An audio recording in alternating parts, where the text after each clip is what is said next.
Hello and welcome to this, our 63rd live stream. Wash and wear Charioteer gear. This is, of course, in reference to the Reed Sea debacle, where all the chariots end up going into the drink. And this is in reference, of course, to my earlier video this week of whether or not who exactly was at the Reed Sea. When the sea parted, the chariots of Pharaoh drove between the waters and then closed up over it. So if you haven't seen that video that was released Monday, please go back and do so after the live stream. But those charioteers definitely needed wash and wear gear. So, with that said, this is, again, the same sort of live stream format that we do every Friday night, where we take your questions on ancient Egypt and the Bible.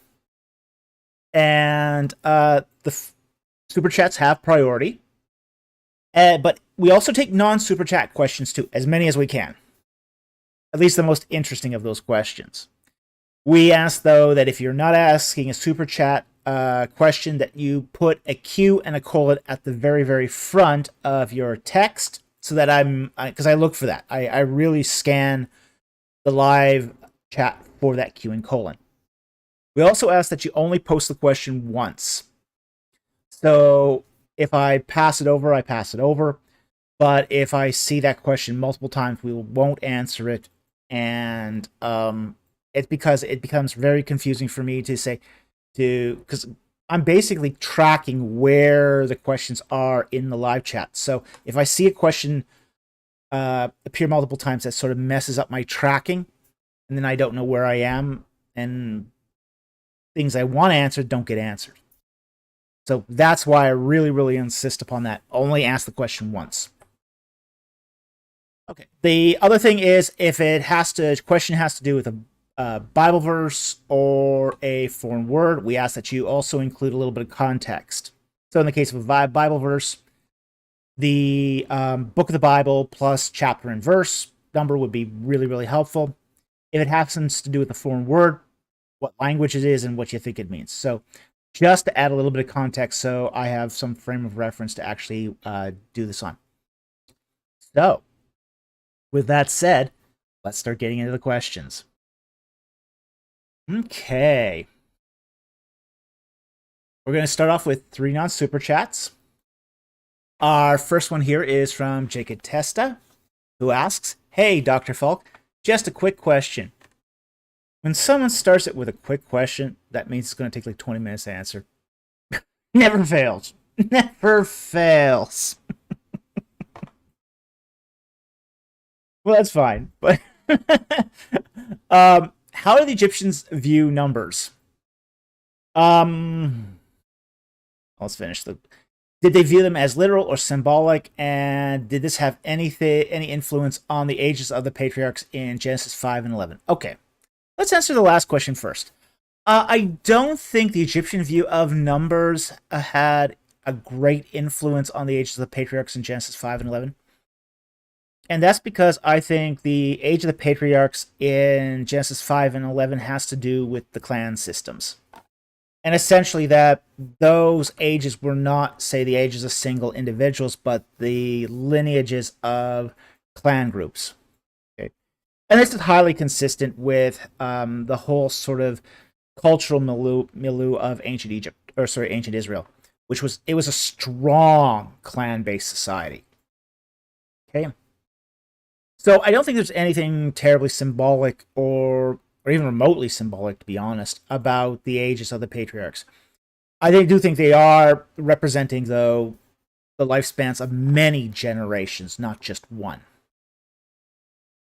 Now, with that said, how do the Egyptians view numbers? Well, with great virtuosity, essentially. And what do I mean by that? I mean, they could use it for literal data. Such and such temple had a column X cubits long. So they could use it as pure mathematical data. They could use it ordinally, so they could have, say, the 51st year of such and such king. They could also use it symbolically. Like, for example, mortuary temples were called the Temple of a Million Years. Now, it's not a literal million years, but it was meant to imply that these are everlasting temples by using the word millions. So they did use numbers symbolically, idealistically. They did employ numerology. We find this on, say, the dedication stela of the Temple of Seth of Varus, where it talks about the 400th year, 4th month, and 4th day. So the answer to that question is they use numbers in many different ways, with many different meanings, just like almost every language does. Almost no language just uses numbers as a pure system of mathematical accounting. It'd be very, very strange if it did. So they're using numbers in the same way as, say, Mesopotamians would, as Israelites would, as modern English speakers would, with great virtuosity. And we do this in English too. We talk about, say, a 911 versus a 9/11 situation. Very, very different. Even though it's the same number, just the way it's spoken changes the meaning because the context is different. Lucky number 7, unlucky 13. There are very, very different nuances to how numbers are used. We actually went through one, what was it, a few weeks ago.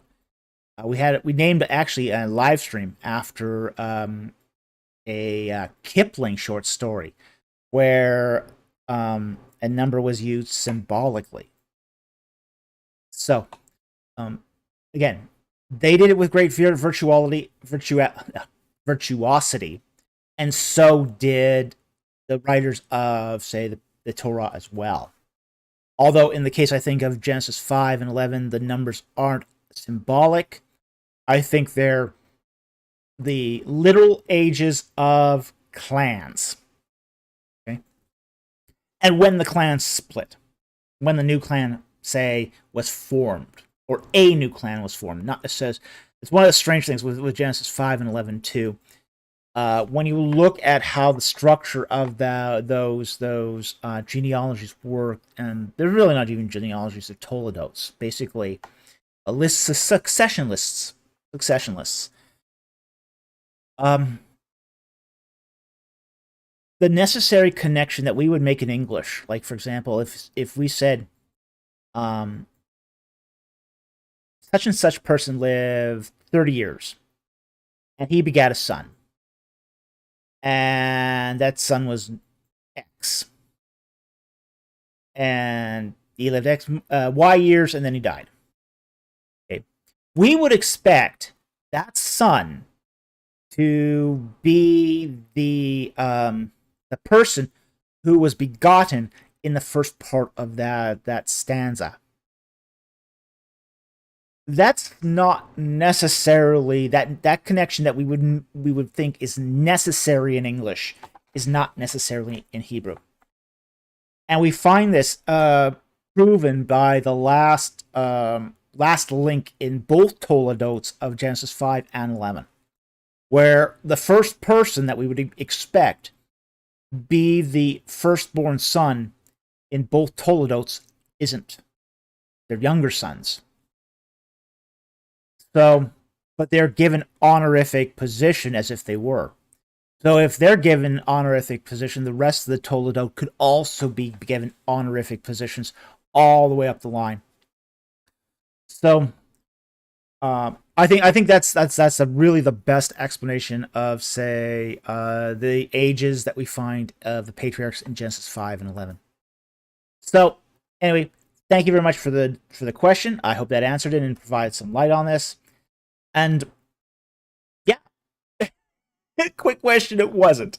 But I do appreciate the question. Okay, Our next question comes from Carlo. And he asks, how did Moses know the events of Genesis 1 through 11? They were passed down by stories. We do know that the book of Genesis was written during essentially the New Kingdom period of Egypt, just because of the words, the Egyptian words we find in Genesis. So we know when it was written, and very likely around the 13th century BC. Okay, at least the core documents of Genesis were written around the 13th century BC. However, there are so we have those markers. Like, for example, the word Pharaoh. The word Pharaoh appears in Genesis, but it doesn't appear in Egyptian. I mean, it's an Egyptian word, but it doesn't appear in Egyptian until the reign of Thutmose III. Well, that's long after the events that are being recorded in Genesis. So essentially what it looks like happening in Genesis is this information is being passed down. It's being retold, generation to generation. Maybe recorded in some places, maybe not. We don't know. But that's how, it's arriving to Moses secondhand. And he's essentially taking that information, he's recording it, he's writing it down, and he's making it permanent as he lays it out in Genesis. So anyway, I hope that answered your question. Thank you very much for the question. It is an interesting question, because you have to ask, how is he getting this information? And we have to admit, some of this is we don't know how he got that information, but it seems to have been handed down to him from previous generations. So, thank you very much for the question. Our third non-super chat comes from 501 Mobius. And he asks, if the border of Promised Land is the Brook of Egypt, what is its limit? Is it the main channel? Is it the entire catchment? It could conceivably include the mines at Sirbi el-Qadam. Okay. The text seems to indicate that it is up to the Brook of Egypt. Now, this is the Wadi Arish, okay, and it's a massive wadi that covers 2/3 of the Sinai Peninsula. I mean, it's big, but I think it's really referring to the outskirts of the Wadi Arish. So, with that said, that's going to exclude most of the Sinai. Kadesh Barnea is going to be on, say, the near side of that boundary. Places like Pelusium and Sirbi el-Qadam are going to be on the far side. So it isn't going to include Sirbi el-Qadam. Sirbi el-Qadam is on the western Sinai. It's for all practical terms, it's really outside of that Wadi basin. It's outside of it.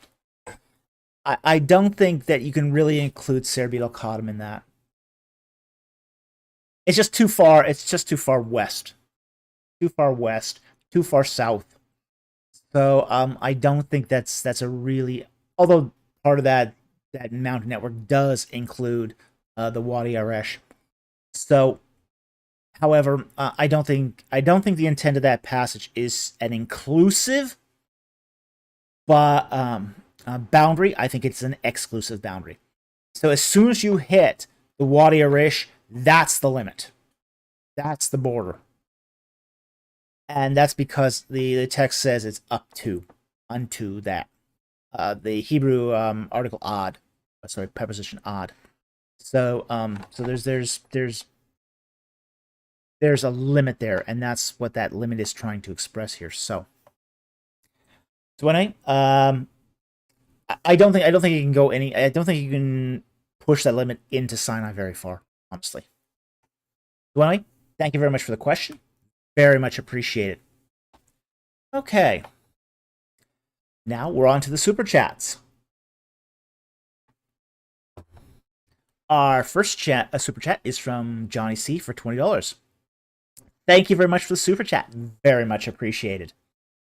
Okay, and he says, Judges were arranged from good to bad, but Hebrews 11:32 has Samson and Jephthah on the list of those with faith. Did the writer of Hebrews know of the order of judges? Yes, he did. And what do you think that the reason for their inclusion? Okay, well, let's pull up Hebrews 11:32 and let's take a look. So Hebrews 1.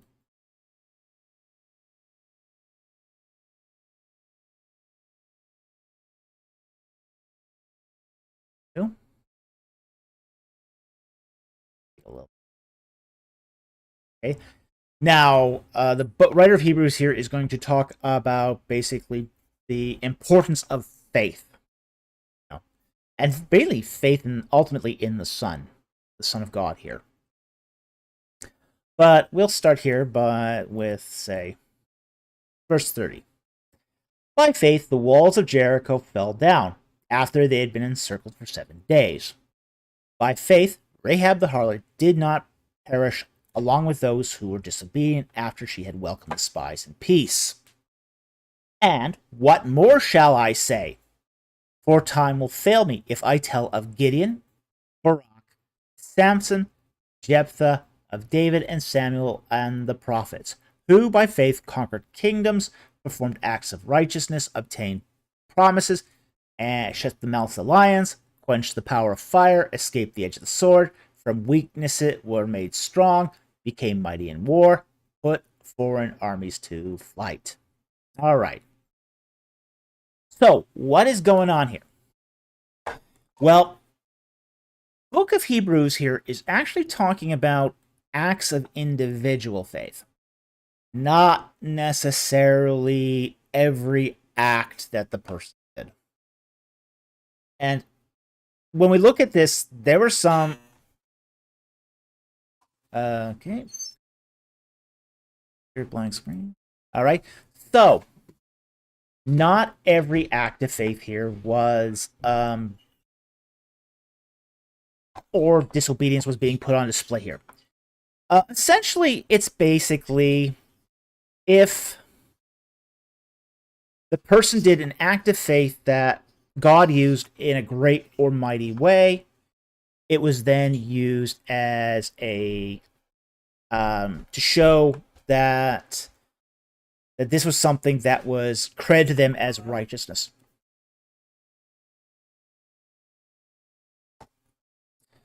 So, for example, in the case of Samson, Samson was not a good judge.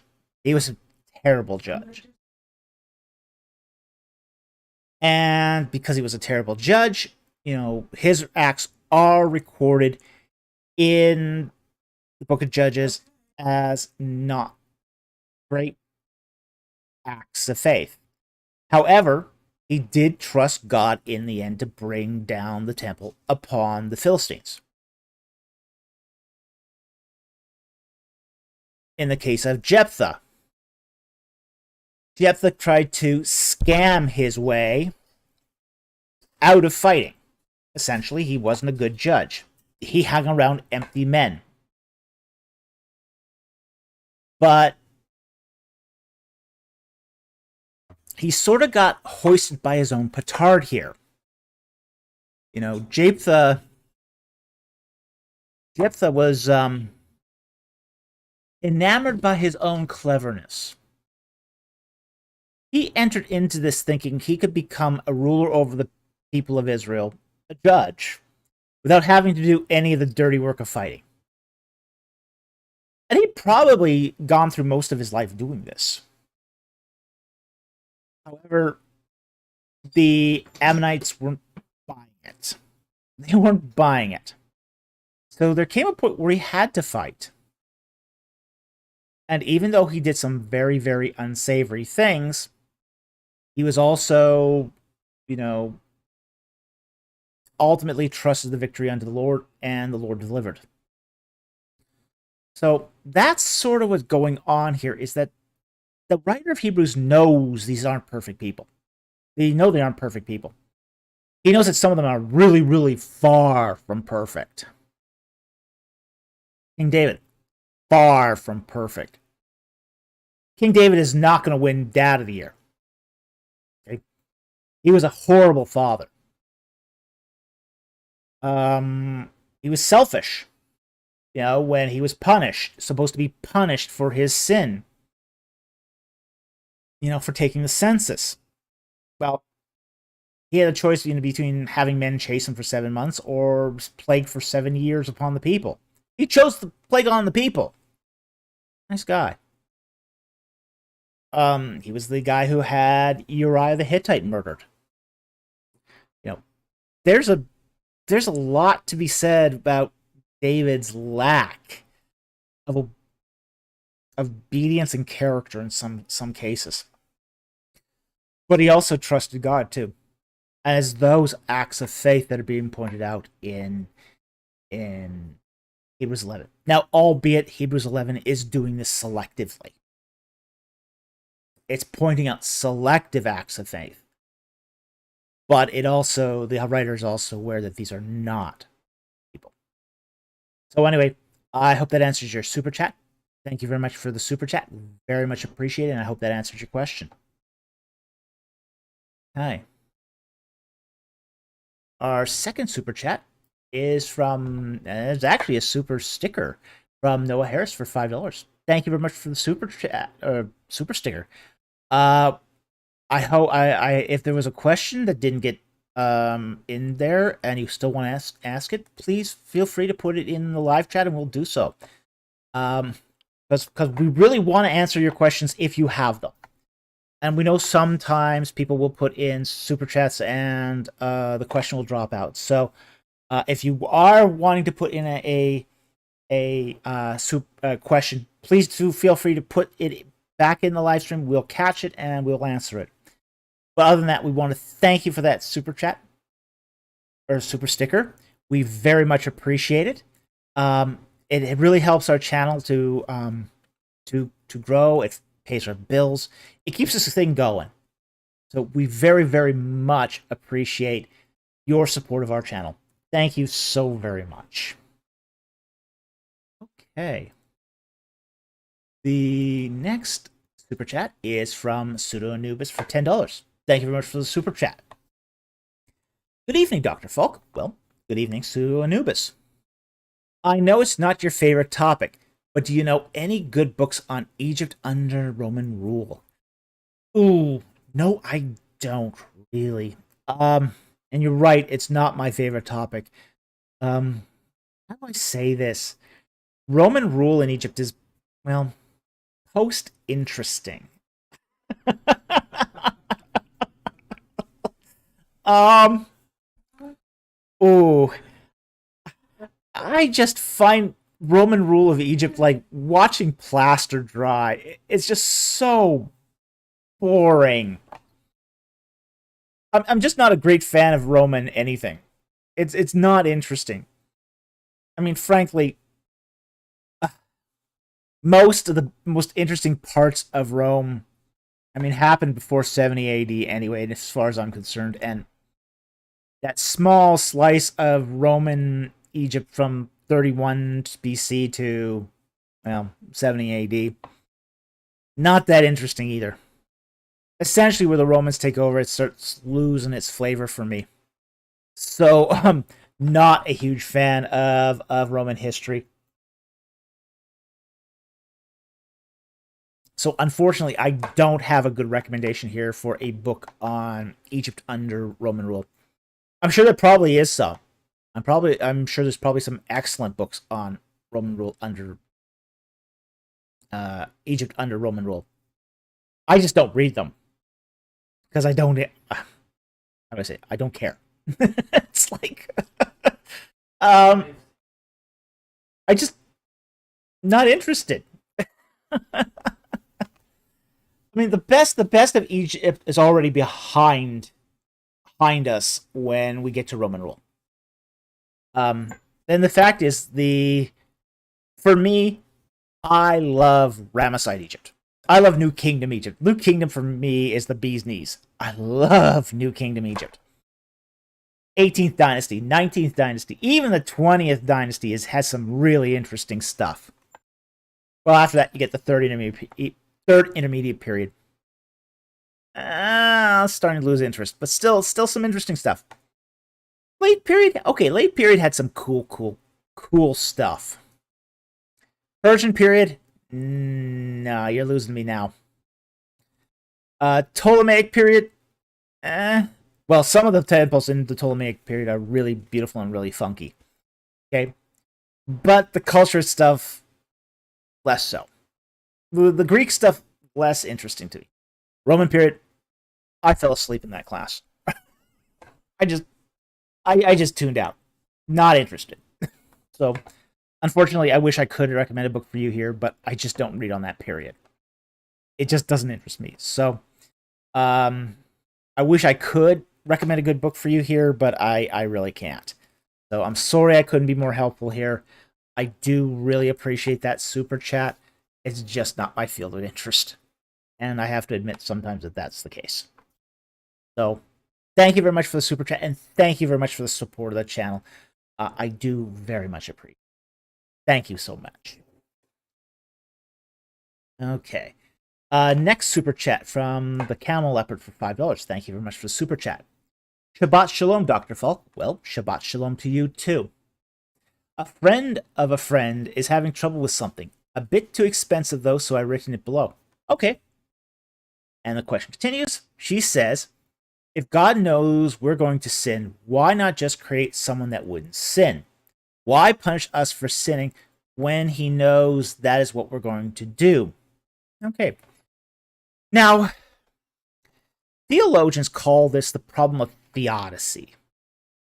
What is the relationship between God, humanity, sin, and the problem of evil?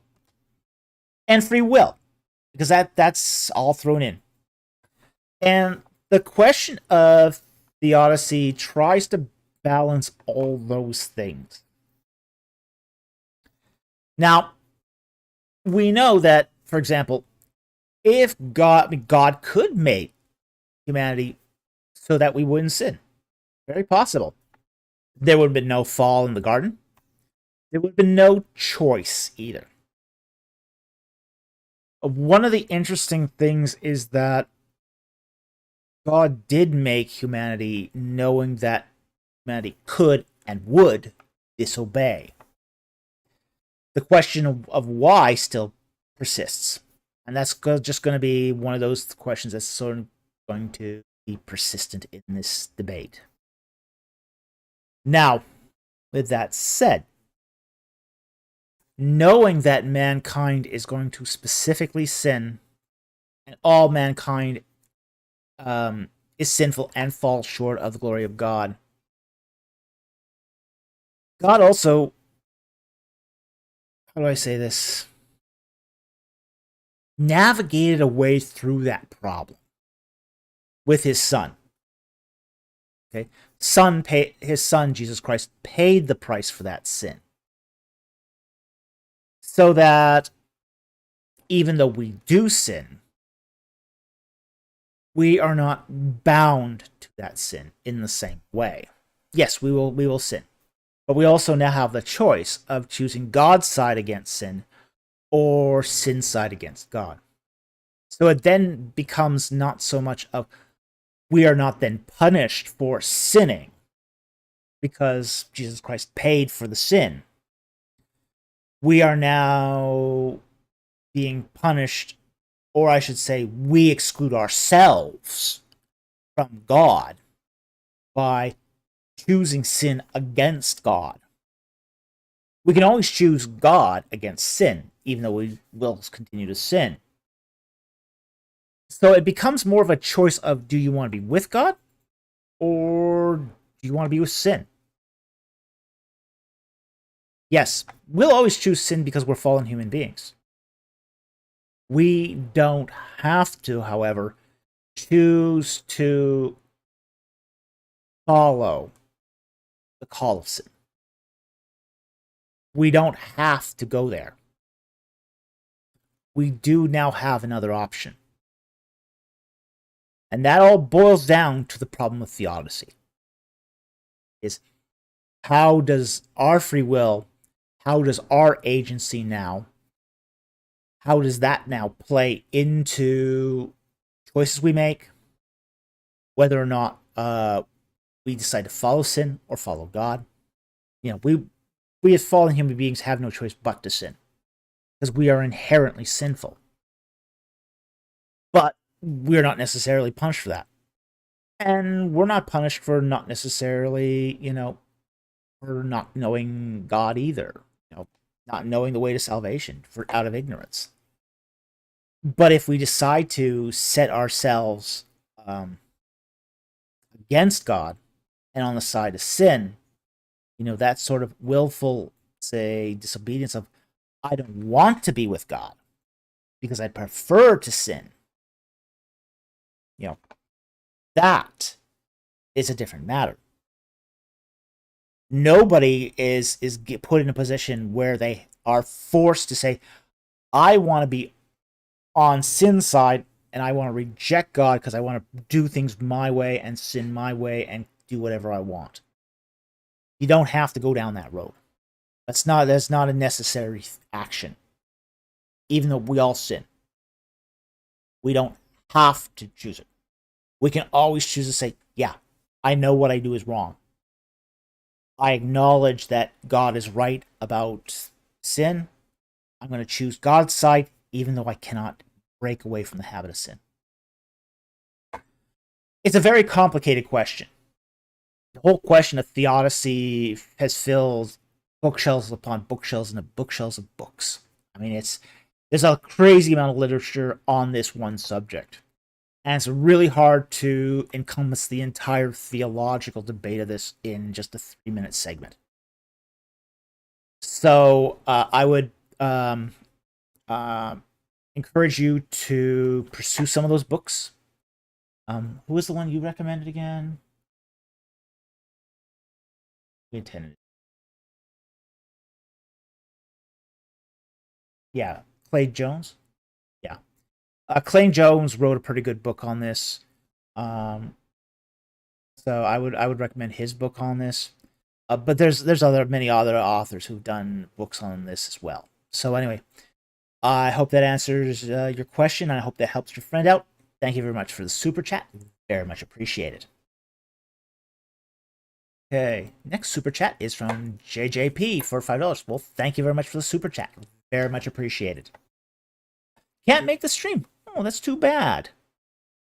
We always enjoy having you here. But if you can't make it, well, I hope you enjoy this in the view afterwards. Okay, and looking for a book recommendation that overviews people groups mentioned in the Bible. For example, Sheba, Hittites, Hyksos, Cyrene, Babylon, and their gods and / culture. Okay. You're not going to find a book that covers it all. That's just a huge amount of territory to cover. So I would say that finding a good book. I mean, there's bad books that cover this all that poorly. I'm not going to recommend those to you.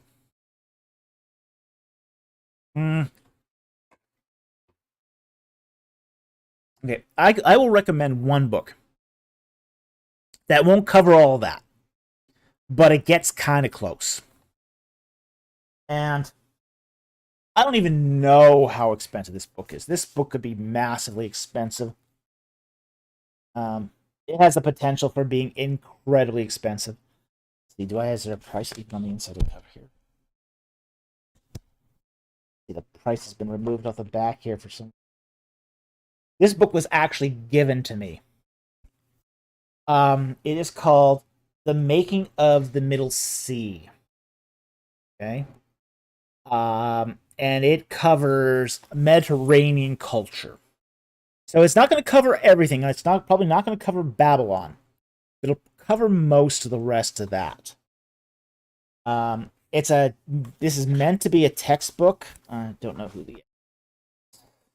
it's a Thames and Hudson book. Not mentioned for some reason. That's always helpful.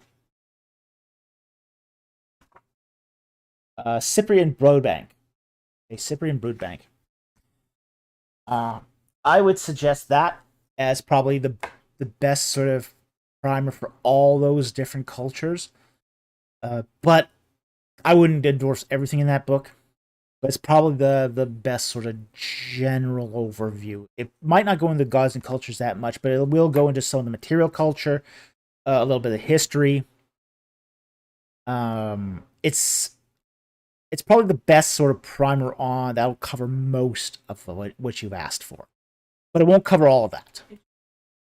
Yeah.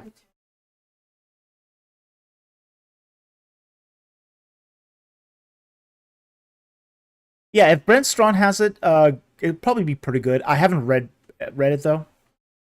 Okay. I've read some of Brent Strawn's other books, and he's an author I do highly recommend, but I haven't read that particular book. So, but that's the one I know. Okay, so that's the one primer. The Making of the Middle Sea is the one primer I do know that'll cover most of these, but will not cover all of them. But I don't know any great book that will. Now, keep in mind that this book is massive. It is big. How many pages is this? 307 illustrations, but how many pages? It's nearly 670 pages. Okay, that's a big textbook, and it's probably awfully expensive too. But as I said, I didn't buy it, so it was given to me. And it was given to me with the price scratched out, probably for a good reason. So anyway, that's the best I can give you at the moment for a review of a recommendation for a book that covers that broad of a subject. But you're going to have a hard time finding one that covers everything equally well. We could check out Brent Strawn's, but I haven't done that yet. So anyway, thank you very much for the super chat. Very much appreciate it, and I hope that gave you some answer to that question. Okay, the next super chat is from Brick Creation for $5. Hey, Dr. Folk, what do you think about Ken Ham's Noah's Ark at the Ark Encounter theme park? Oh, trying to get me in trouble with all the American young earth creationists, obviously. Hmm.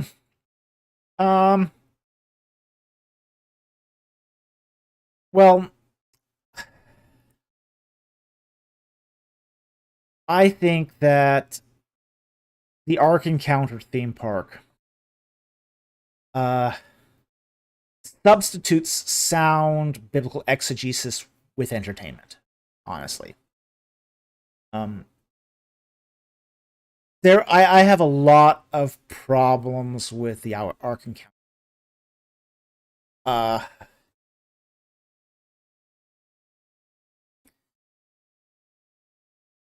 It's a monument to a specific biblical interpretation.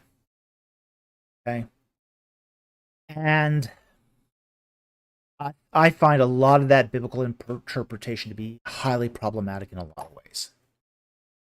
Also, the Ark Encounter has no reference to pyramids at all. For me, that's a non-starter. If your view of origins does not account for pyramids, well, you know, yeah, they don't like pyramids over there. In fact, I got a text recently from a guy who had just visited over there, and he basically said no mention of pyramids at all at the Ark Encounter. They mentioned Joseph being in Egypt, but no pyramids. So they haven't reconciled that. So I think it's one of those things that just, as I said, it substitutes sound exegesis with entertainment. I think that's always going to be problematic. I think the fact that they built this massive monument around an interpretation that may not be correct is also highly problematic. So, yeah, I see some serious problems here. Now, with that said, I have done some work for Answers in Genesis. They do contact me from time to time to help them out.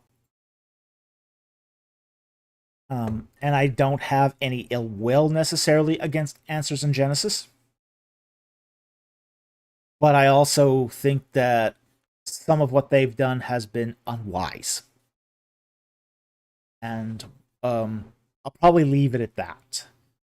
I think they do need to find a good way to reconcile the pyramids of Egypt, with their particular version of young Earth creationism. I don't think anyone has really done that successfully who holds to an American young Earth creationist view. And I'll even go as far as to say, even those who hold to, say, the dating in the Septuagint haven't done it successfully. Was it Nate somebody, did a video that people keep asking me to review on, say, the genealogy in the Septuagint as the answer to the Genesis flood. Well, it isn't the answer to the Genesis flood. It just makes it less of a glaring problem, but still a glaring problem. So, I think without the culturally contextualized interpretation of Genesis 5 and 11, you're always going to end up with this problem. So, I think there are exegetical problems here that just need to be solved. And until there's a willingness on, say, the leadership side of Answers in Genesis to do that, or at least talk through the issues, talk with somebody else who, I'm not anti-young Earth creationist, but I do see a problem with their position, and I think that does, that behooves them to at least try to create a sustainable apologetic that can really engage the problem and answer it in a coherent way. So anyway, thank you very much for the super chat. Very much appreciated. It's a sticky problem. It's a sticky problem because a lot of people have been raised on this. And frankly, because they've been raised on it, because they haven't been, there's not, some of these problems don't have good answers. It is providing a kind of a gateway to atheism. And I think that's really unfortunate and unnecessary. And that's why it's so unfortunate, is because a lot of this is so completely unnecessary. We hold to our traditions or die, means that a lot of people are going to end up dying. And unnecessarily so. Because tradition then becomes the hill they die on. Not necessarily the scriptures. Because the scriptures are a lot more flexible on their interpretations of themselves than the traditions. And this is where we get gateway atheism happening. So, anyway, I want to thank you for that super chat. Very much appreciated. As I said, deeply problematic situation. I don't have a good answer for this, other than I think they do need to start rethinking this in very, very serious ways. Okay, next super chat. And is not a super chat. John Horton added the comment, I propose a guided tour as long as we can smuggle in enough popcorn. Well, first of all, I don't think they would allow us to bring popcorn into the Ark Encounter. It would be a heck of a hoot if they did. Second of all, could we smuggle in enough popcorn to get us through the amusement park? I have my doubts. Here. Okay. All right. Our next super chat is from Andrew Goulet for $10. Thank you very much for the super chat. What role do you think Solomon played in the writing of Ecclesiastes? All right.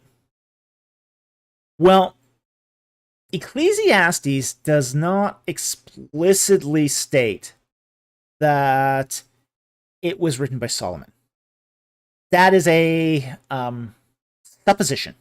It's a guess made by biblical scholars. Let's pull our Bible up here. Go. Ooh. 1 Kings.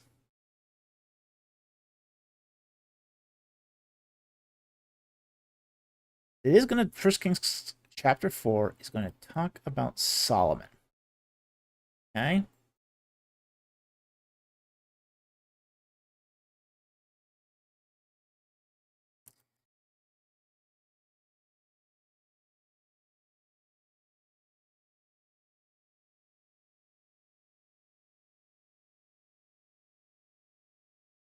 And starting at verse 30 here, or 29.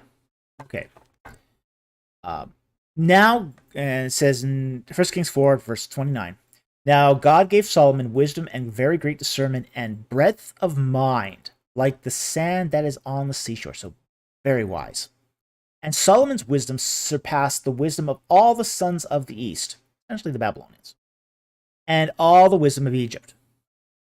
For he was wiser than all men, than Ephraim the Ezrahite, Heman, Halkol, and Darda, the sons of Mahol, and his fame was known in all the surrounding nations.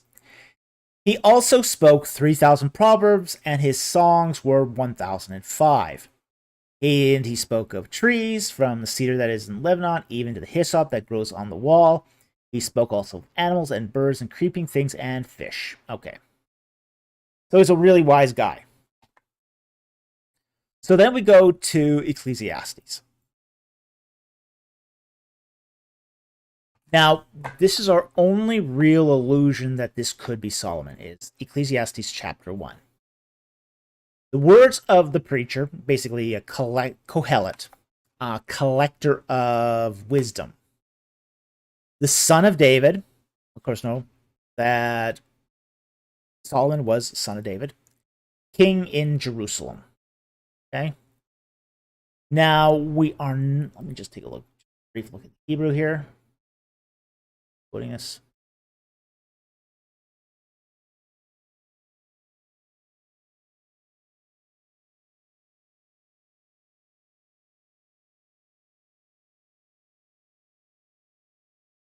All right. So back here. Okay.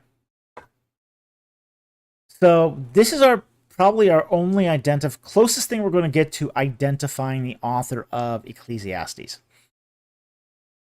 So the words of a collector of wisdom, essentially. So that Kohelet is actually the name of the book in Hebrew, but it's also the words of Kohelet, and that's what he is known as. That's what he's called, is Kohelet. So this could be, I mean, it's very, very possible that this could be a pen name for Solomon. He's identified as the son of David. Yeah, David had lots of sons, but very, very few had the wisdom of Solomon per 1 Kings chapter 4. And he's king in Jerusalem. So this is not only, and this is not talking about just son of David, but basically that Kohelet himself was probably a king in Jerusalem. Okay? Because it's not in construct here. So there is a great possibility. We're right now here we have nothing to absolutely prove that Ecclesiastes was written by Solomon. What we have is a probability. And it's a high probability. It's among, say, Hebrew expositors. Almost everyone agrees that Ecclesiastes is sort of the pinnacle of Israelite wisdom literature. It's the pinnacle of it. It's not a terribly long book, but it's also seen as sort of the wisest of the wise, both in its scope and its particular minutia. So the composition, the sort of the writing style, the what it covers, the nature aspect, which is again touched on First Kings 4. That narrows the pool of who this could have been that wrote this.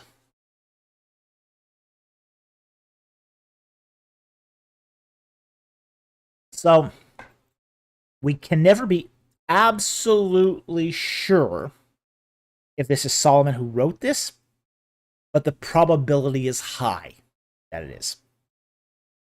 Now, why did he call himself Kohelet and not Shlomo? Don't know. We're not told why. But it does seem, as I said, it seems a good possibility that this was Solomon. And if it was Solomon, whoever it was that wrote this had a very, very distinct, very high hand in this. So it's not just that this was written by a bunch of scribes who later redacted it, blah, blah, blah. There does seem to be a unified thought. Again, that word comes up again, virtuosity. There's a virtuosity in this text that does seem to be coherent and that sort of threads through the entire book. So, if Kohelet was Solomon, I think he played a very, very key and high role in the development of this book. So anyway, that's about all I can add to this conversation. I hope that answered your question. Thank you very much for that super chat. Very much appreciated. Thank you so much. It's a good question. Unfortunately, it's one of those books where we kind of have to figure out the authorship more than it tells us directly. I wish sometimes they would be a little more to the point, but sometimes they're not. So anyway, thank you very much for the super chat. Very much appreciated.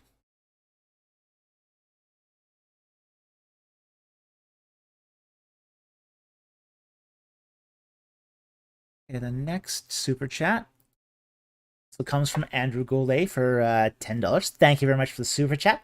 Very much appreciated. What did the career of an Old Testament prophet actually look like? Was he a street preacher all day? Or was he more like C.S. Lewis, writing and delivering speeches at conferences of tribal leaders? Well,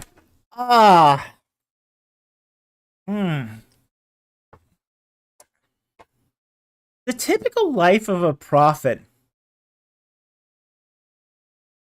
would depend upon how he became a prophet.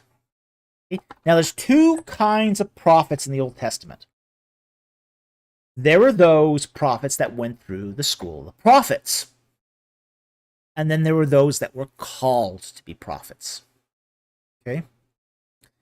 Now, the school of the prophets in the Old Testament was kind of like any school. And it comes out of the fact that if you were a prophet, chances are your children would inherit your profession and become prophets also. In order to learn to be a prophet, you went to prophet school, where they taught you to be a prophet. Now, like schools in the modern day, you can go to seminary, but that doesn't guarantee you're going to become a pastor. You could become a used car salesman. You could become a corporate executive. You could become an Egyptologist who's eking out a bare subsistence living on YouTube. There's no guarantee that going to seminary will make you a pastor. Likewise, there's no guarantee that going to the school of the prophets made you a prophet. And many of the people who attended and went to the school of prophets didn't end up becoming a prophet, but they ended up becoming support people for other prophets. Like there'd be some people who went to the school of the prophets who would end up being cooks. They would cook for the prophets. In fact, we have one particularly interesting story where a cook, the school of the prophets, added some poison gourds to the stew. Yeah. And all the prophets are screaming, "There's death in my mouth," you know? It's like, yeah, I don't think that guy was trusted to cook again. Uh, but there were, but there would be other people within the school of prophets. Some would be scribes and would be amanuensis for prophets. The people who went to the school of prophets weren't just prophets. That many of them became other support personnel that supported people who did become prophets. On the other hand, those who were called to be prophets and didn't go to the school of prophets would prophesy, but then they'd hold down a day job, like being a fig knocker, being a vintner. They would have a day job and then work as a prophet on the side. So you had both here. You basically had the professional class of prophet. So this is what they did. And it was their daily, day-to-day job. And then you had the ones that were part-time prophets. Now, what was the career of a prophet actually like? Boring.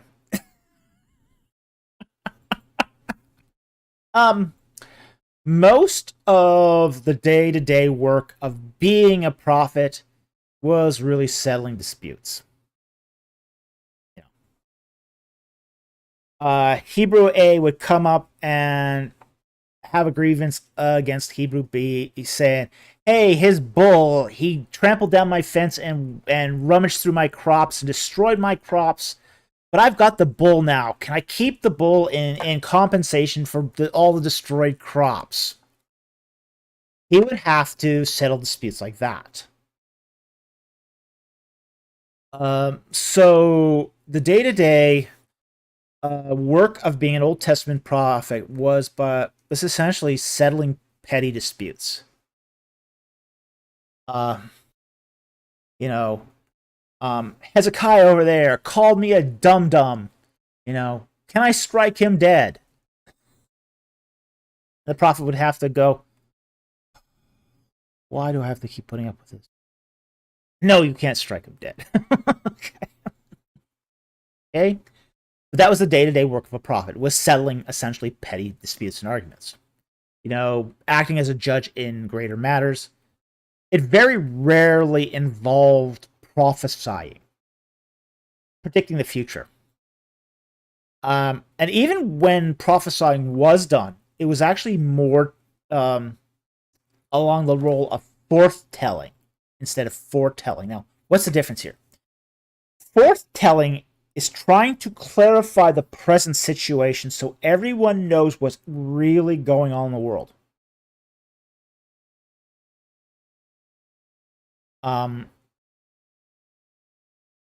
There's a quote from Noam Chomsky where he said 99.9% of people don't know what's going on and don't know that they don't know what's going on. Okay?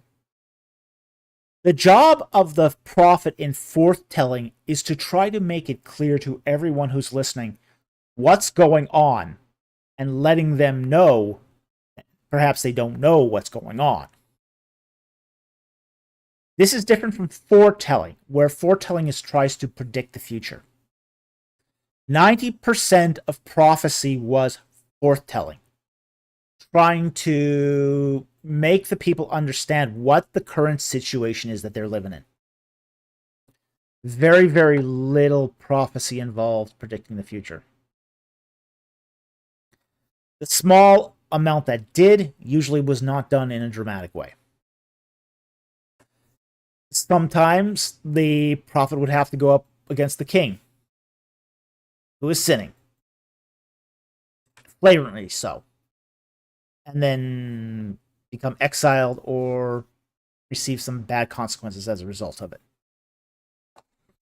Okay, so mostly the role of the prophet, he wasn't a street preacher.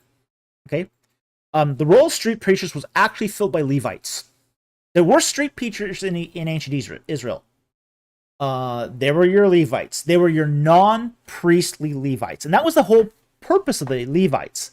The purpose of the Levites was to be taught or informed by the priestly caste, the Aaronic priests, who then took the message to the various villages. And your Levites were supposed to act as your street preachers. Prophets were more or less there to clarify the situation, to provide specific guidance in unusual situations, to settle petty disputes.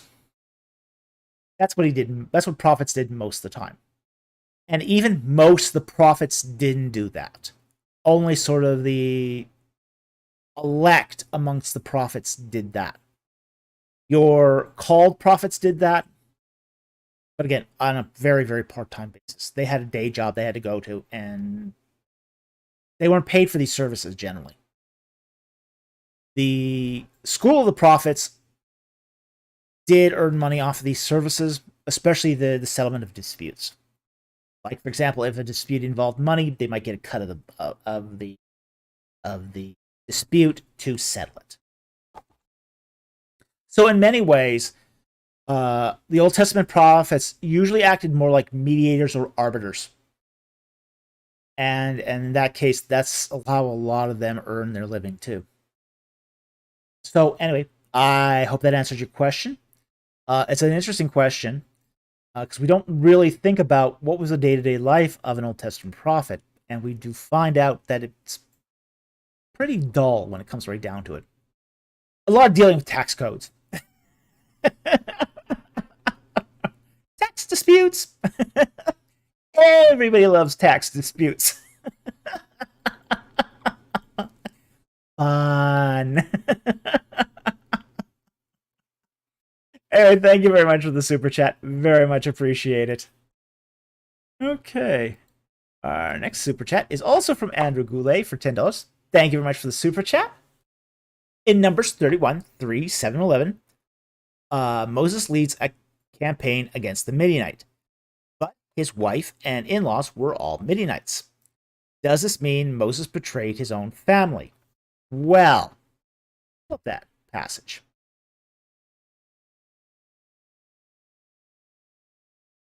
Verse 31.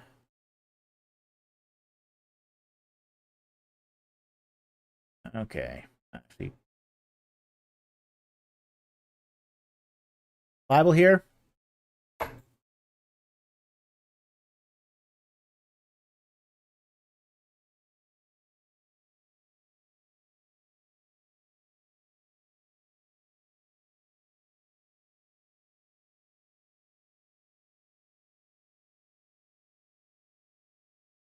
See if there's any more context. 30 does not.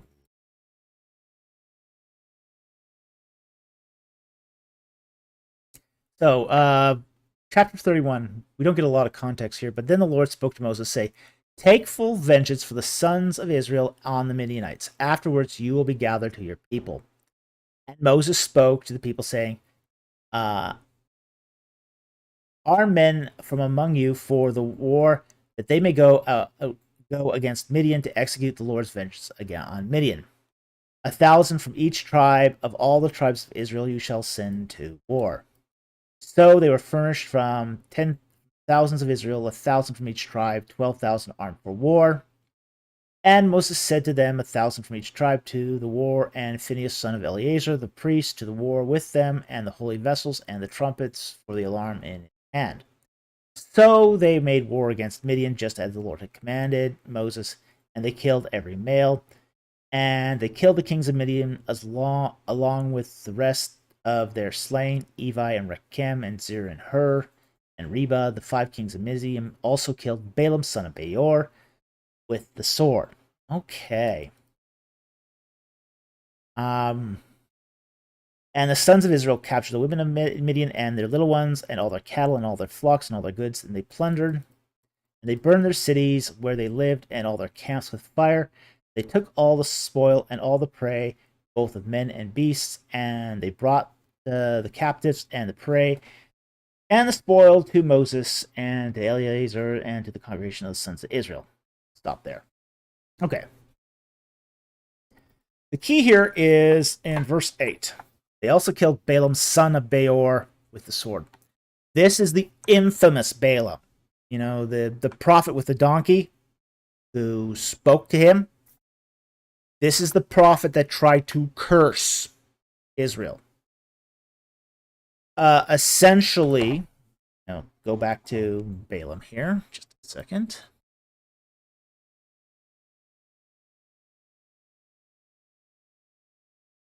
So this all goes back. The context of Exodus 30 or Numbers 31 is Numbers 22, where the elders of Midian basically, and Moab said to the elders of Midian, verse 4, this is Numbers 22, verse 4, now this horde will lick up all that is around us as the ox licks up the grass of the field. And Balak, son of Zippor, was king of Moab at the time. All right, so what's happening here is the king of Moab strikes a deal with the Midianite kings, basically saying that if you don't solve this Israelite problem, they're gonna devour you like the cattle devours the grass. Okay. So even though there was a marriage agreement here between Moses and the Midianites, not necessarily all the Midianites had signed on to this. And particularly not the kings of Midian. The kings of Midian had their own arrangements, and they had signed those arrangements with the king of Moab. So what ends up happening is the king of Moab, Balak, goes to Balaam, son of Beor, and says, curse Israel. Can't do it. I try to curse him, and all that comes out is blessings. But Balaam, being the too clever for his own good, he sets up the stumbling block. He says, okay, get some of your pretty Midianite women to seduce the Israelites. God will strike them dead. And a plague is inflicted upon Israel for their sin. But at the same time, too, this was intentional. They had led Israel into temptation and to fall. So,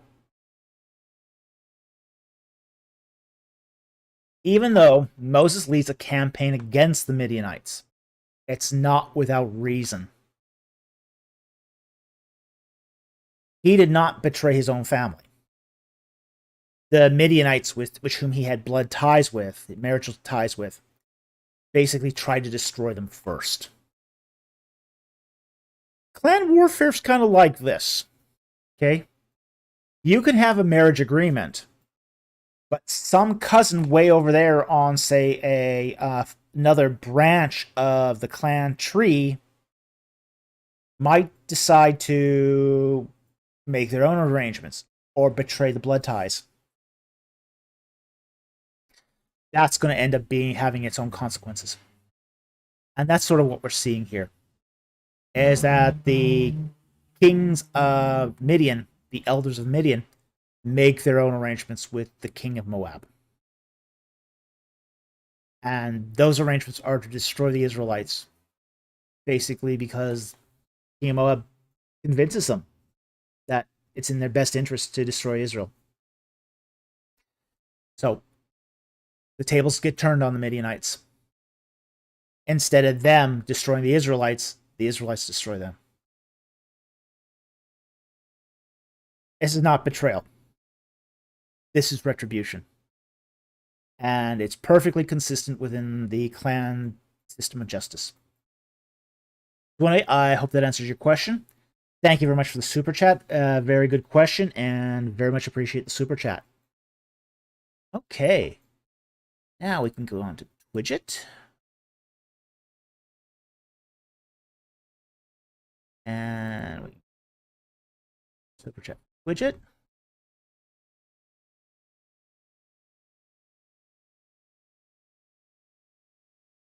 And first, our next one on Twidget is from Destiny Knight 77 for $49.99. Well, thank you very much for that very generous super chat. Well, that's a very, very generous super chat. I very much appreciate it. Thank you so very much. Super chats like that really help keep the channel growing, and I very much appreciate it. Okay, and Destiny Knight 77 says, Shalom, Dr. Falk. Well, shalom to you too. Or as it should say, Shabbat Shalom, because it's Shabbat. I recently encountered some Messianic Jews who were militant about Sabbath being on Saturday, even saying that church on Sunday is satanic. It's not satanic. They are very insistent on following the Mosaic law. What's the best way I can respond to them? Okay. If they are Messianic Jews. Now, we have to understand that not all Messianic Jews believe the same thing. You have Messianic Jews that are all over the map. You have Messianic Jews that are basically indistinguishable from, say, well, American evangelicals light. Okay? Light evangelicals, all the way to essentially Hebrew roots people, okay, who believe that you obey Jesus by obeying every jot and tittle in the law. That's a huge gulf of difference there. Okay. The more Hebrew roots side of this is going to be very problematic. Exceptionally problematic. The fact is that if they are Messianic Jewish, in which case they believe that Jesus Christ was the Messiah, they are also going to have to believe what comes with that as well, which is the apostolic authority and apostolic succession. And I don't necessarily mean that in a, say, a Roman Catholic way. But what I mean here is that the idea that the Christian faith is not, we don't get the Christian faith directly from Jesus Christ. We get it through his apostles. We get it where through the Gospels, through the epistles and Pauline letters.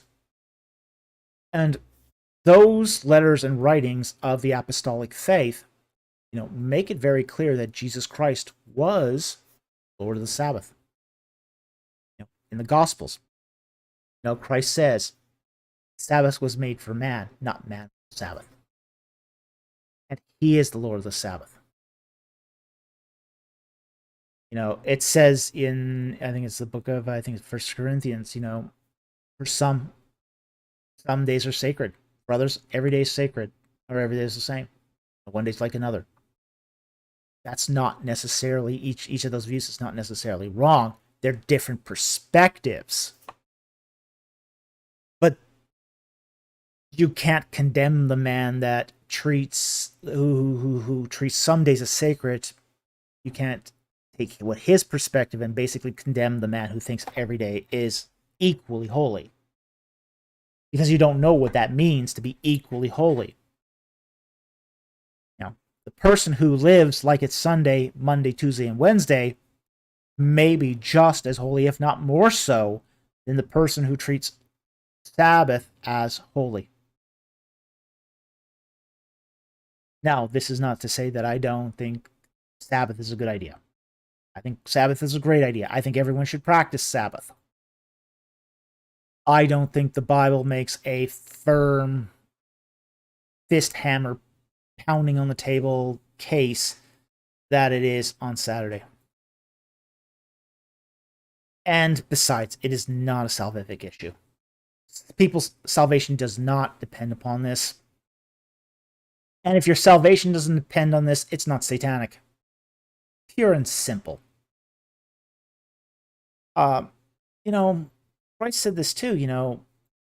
Some of the Pharisees, they were tithing their mint and time, but ignoring the weightier matters of the law, justice and mercy.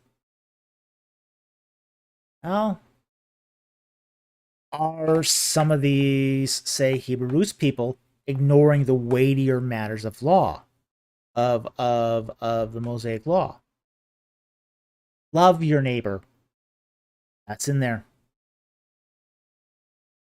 Thou shalt love the Lord thy God with all thy heart and all thy soul and all thy mind and all thy strength. And you shall love your neighbor as yourself. Darn hypocrites will talk about, celebrating Sabbath on a Sunday is satanic. They won't love their neighbor.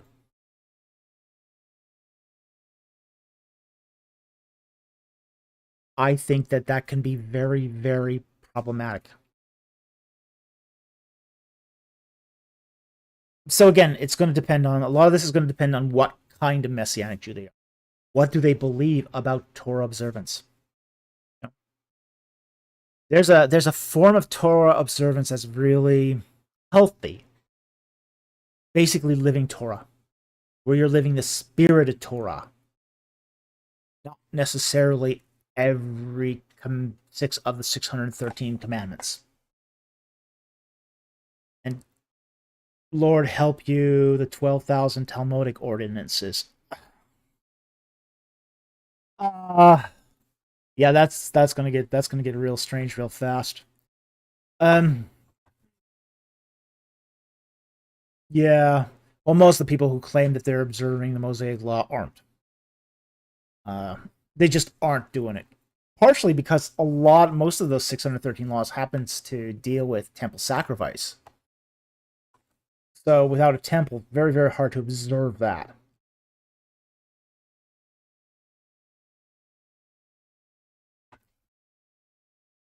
So, and again, when we talk about, say, like, go to the book of Galatians, where it talks about the role of the law, what's the function of the law? The first function of the law is to act as a school teacher. Galatians tells you that the purpose of the law was to be a school teacher, to show you your sin, to lead you to Christ, so you can receive salvation, so that you can live by grace and stop sinning. Put a good kibosh on it. They put brakes on that sin. So I very, very much think here that you're not dealing, if you're dealing with someone who's militant about the Sabbath, you're probably not dealing with, say, a Messianic Jew that's all that Messianic. You're dealing probably with somebody who is a lot more along the lines of Hebrew roots, essentially a legalist. They're essentially legalists. And once you're having to deal with legalism, it's very, very difficult to deal, because there's issues of pride and in-group, out-group status here that's terribly difficult to get around. So that's sort of some guidelines that I hope can help. Thank you very much for that super chat. Very generous super chat. We really appreciate it. It's a very difficult problem. The whole sort of idea of militant obeying of the Mosaic law, Hebrew roots, that sort of thing. Exceptionally hard to deal with, again, because it's essentially a Messianic Judaic form of legalism. So, thank you very much for the super chat. Very much appreciated, and I hope that helped. Okay, got a super chat here from Faye of the Duet. Good to see you here tonight. For $2. Thank you very much. Really appreciate that. Chariot Gear Solid. D-Wep Ronpet Nefret. Well, Happy New Year to you too.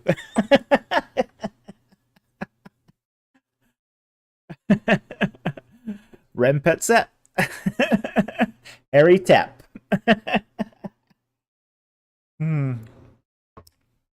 Yes, he's basically wishing a beautiful New Year. So, Thank you very much for that super chat. Yes, Chariot Gear Solid. A play on Metal Gear Solid. No, yeah, the chariots didn't do so well. Well, chariots are not made for water. they're mostly leather. They're mostly leather and wood, with a little bit of bronze thrown in. But chariots are very little else but stretched leather, wood, wicker baskets in some cases. They're not made of strong materials, and they're not made of materials that do well in wet conditions. So, which is one of the reasons why once an Egyptian chariot enters the water, it usually very little of it survives, is because it just falls to pieces. Because leather and water don't mix. The same can be said for also most of the light wood that they use. Also, but I digress here. Anyway, thank you very much for the super chat, and thank you for the well wishes too. It's really great to see you here tonight. Fantastic. Take care and have a great night. Thank you so much. Okay. Sinaikus Apologia for $100. Thank you very much for that really generous super chat. I feel like I say this every week, but your generosity just helps us immensely.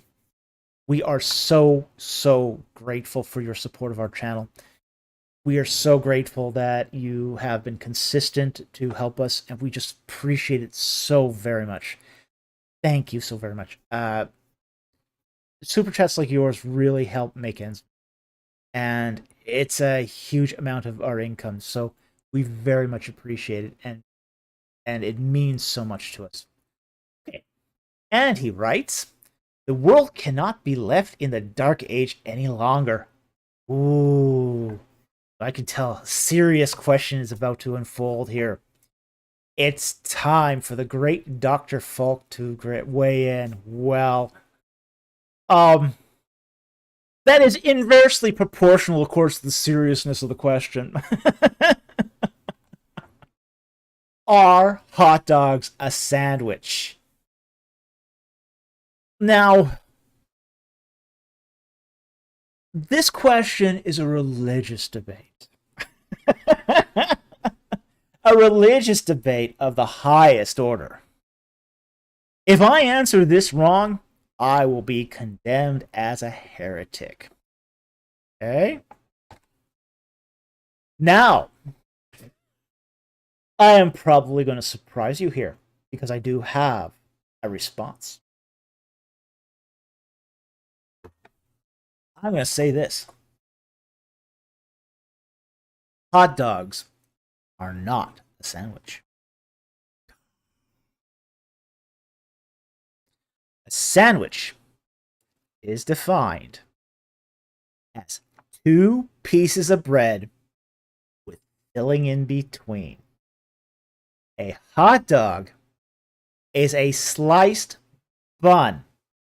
It is not 2 pieces of bread. It is a sliced bun into which is inserted a sausage. Because it is, in fact, 1 piece of bread with 1 piece of filling. It is not a sandwich. I know. I have created great division now in the Christian church over this issue. Cole Walker's already called for the pitchforks. Yeah. This is not to say I don't like hot dogs. I do eat hot dogs. And I think hot dogs are delicious. And I think there are ways to spice up a hot dog, so they are fantastic.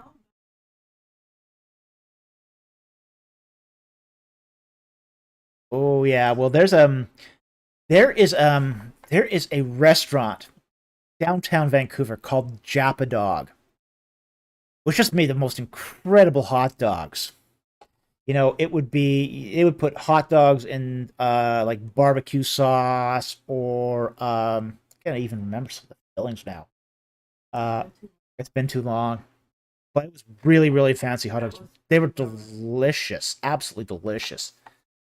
But I would make hot dogs sometimes with like salsa, sour cream, and crunched up uh, tortilla chips. Mexican hot dog, absolutely delicious. Ugh, absolutely delicious. Not a sandwich though.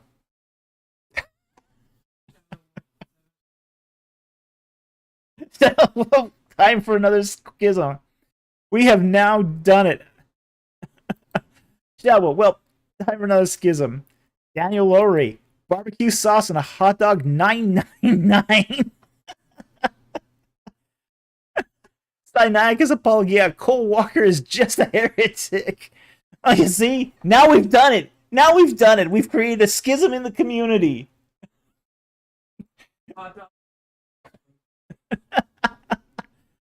Hot dogs or tacos? Or chalupas. They could be chalupas. They are technically one piece of bread.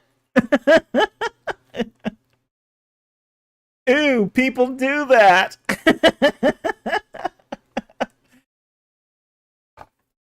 Now we've got the the pro sandwich the sandwichists versus the rollists. Ooh. We have created a pointless religious divide over the hot dog. Thomas Perez, blasphemous. Faye, I will grant chalupa status.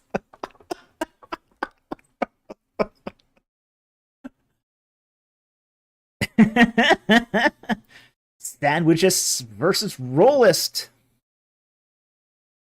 Wow, we have created needless division.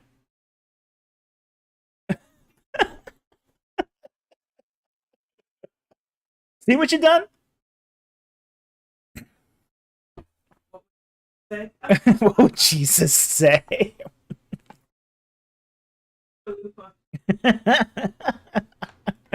He would just divide the bread so we get more of them.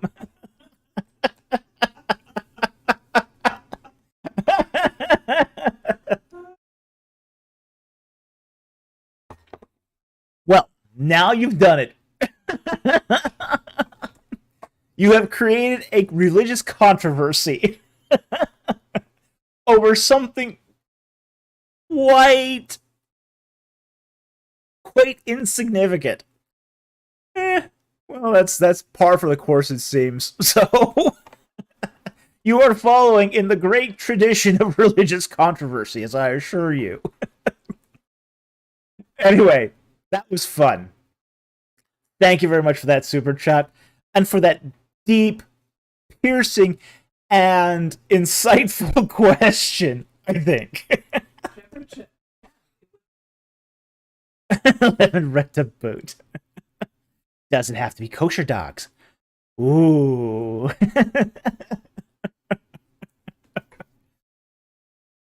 All right. Thank you very much for that super chat. And thank you very much for supporting the channel, even though it was a really cheeky question. Thank you so very much.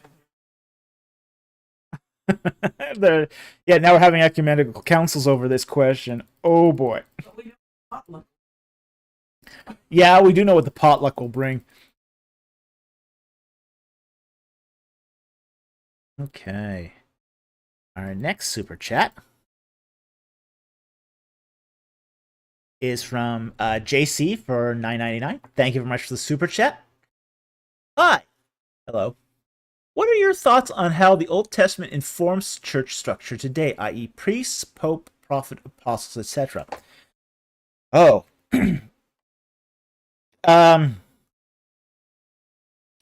It does inform to some extent. But not in sort of ways you might think. Some of the rules are no longer, say, as necessary as they were during the time of the Old Testament. Like, for example, prophets are really not an office that's used in the church anymore for the most part. So you do find, say, some charismatic denominations that still have the office of prophet, but those served its purpose in the Old Testament, as is made sort of clear by Hebrews chapter 1, where it says, in the former days, God sent prophets. And the word there is past tense.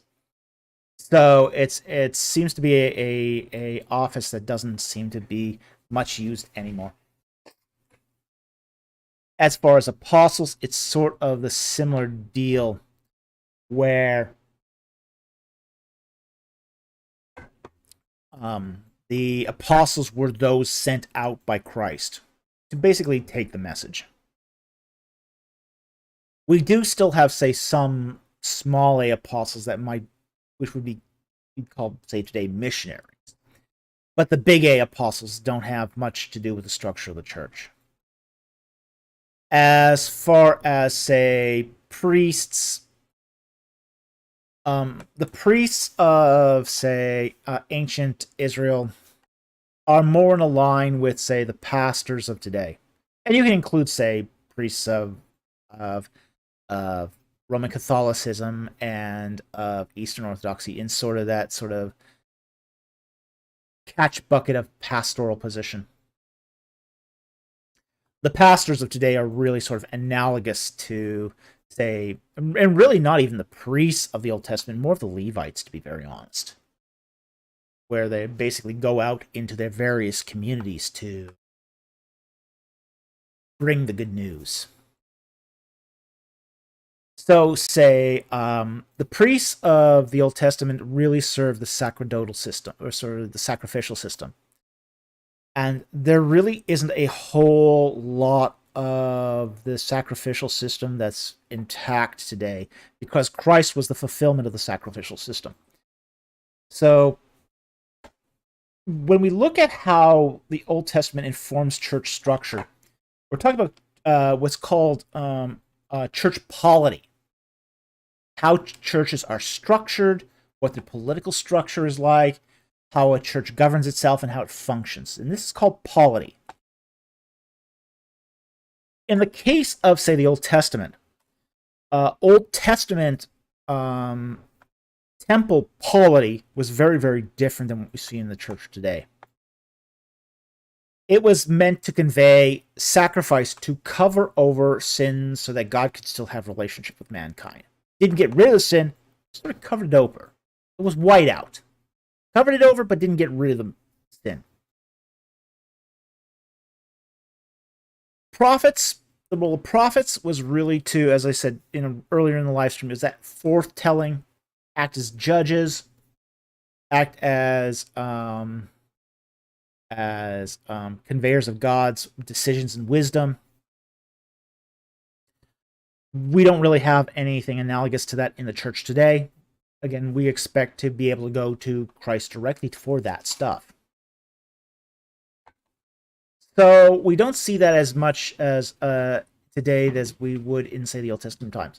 Now, however, there does seem to be something about the Old Testament that does inform church structure today. And that there is sort of this idea that there is,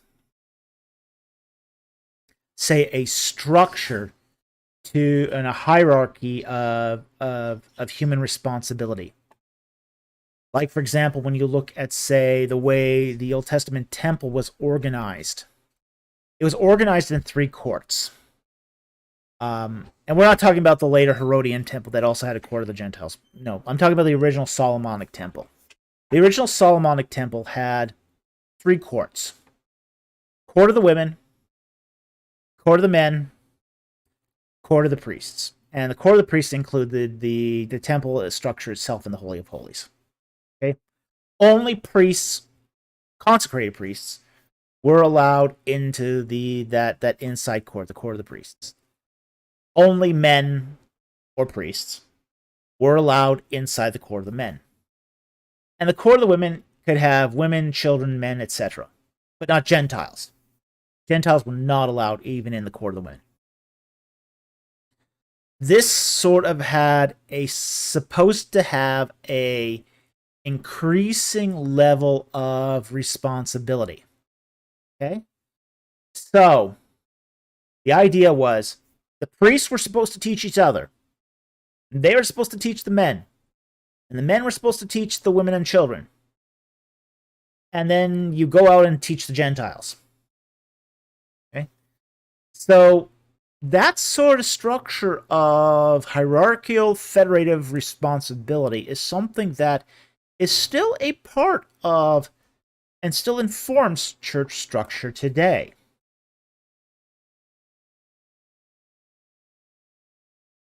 So I think that a lot of church structure can still benefit from that kind of organization. And I think that kind of organization, especially when it comes to the passing down of knowledge. Now, one of the things that this channel really, really believes in is that we're not just here to basically just keep feeding you answers to questions. We're hoping that you guys will learn something and teach somebody else. Basically, pass it on. The Old Testament structure was built upon the premise that knowledge was going to be passed on. You know, one of the commandments in the Torah was that the fathers were supposed to teach the Torah to their sons. We also learned, too, in the book of Joshua and Judges that they failed in this task. The sons were not taught, and thus the children of Israel fell into disobedience. So, likewise, I think it's really, really important that we structure our churches to have that sort of teaching, so that I think, you know, hey, your elders, priests, whatever, elders, pastors, priests, they're kind of all in the same group here. They should be teaching, you know, the congregation to raise up more elders. Well, your congregation should come into maturity in Christ.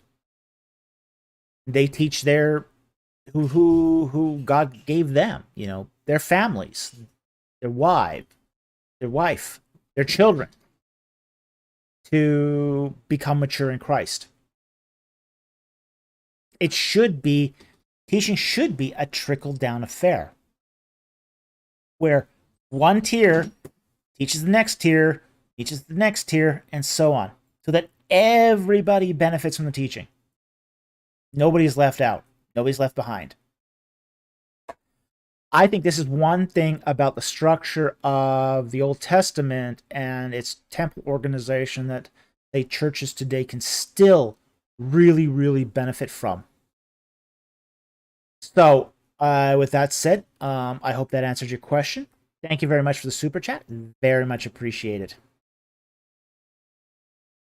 Okay, we've got now a $10 super chat from Christopher Larson.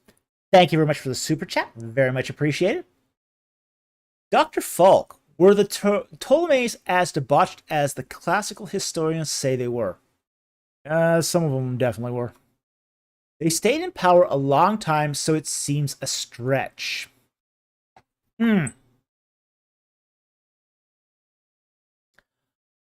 Yes and no.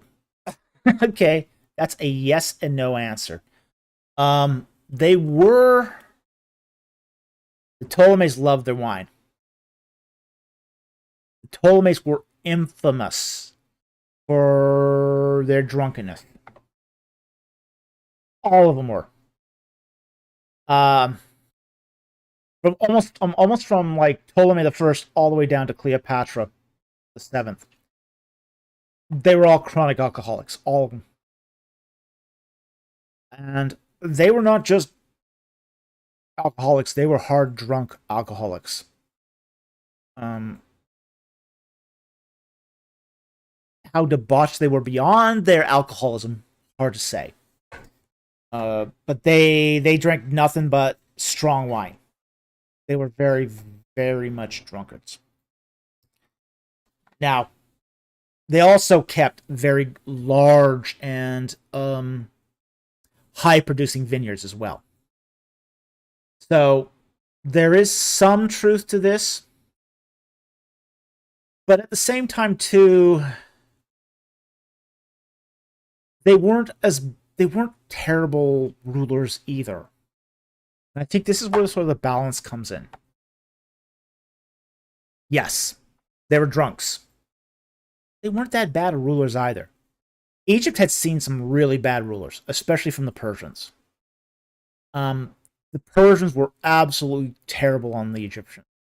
They were ruthless. The Persians thought nothing about wiping out entire villages. They would basically break skulls at any opportunity. The Persians were really bloodthirsty. No one in Egypt was unhappy to see the Persians go. They were really unhappy to see the Persians come back, which they did once. And yeah, and it was really terrible. The second Persian round of Persian rule was worse than the first. So, yeah.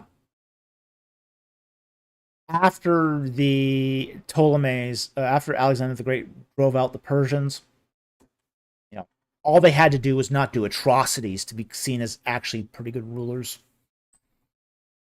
So, that sort of gives you an idea of how bad it was. That the Ptolemies didn't have to rule well. They just had to not be atrocious in their behavior. Yeah, it's a pretty low bar. And frankly, the typical Egyptian didn't care that the king got drunk. Didn't care one bit. They cared, were you going to come over and burn their flocks and kill their children? They cared a lot more about that.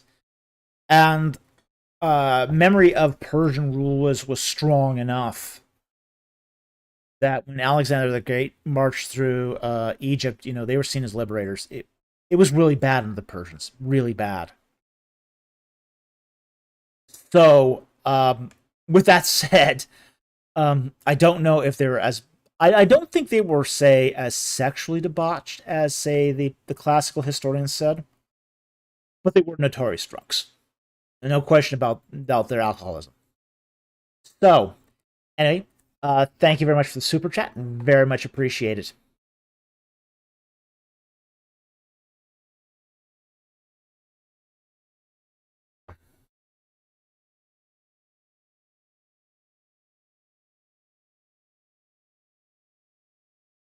Okay, our next super chat is from Andrew Cahill for $10. Thank you very much for the super chat. Very much appreciated. In a previous video, you mentioned that the Hebrew language has been lost and recovered in 2 separate occasions.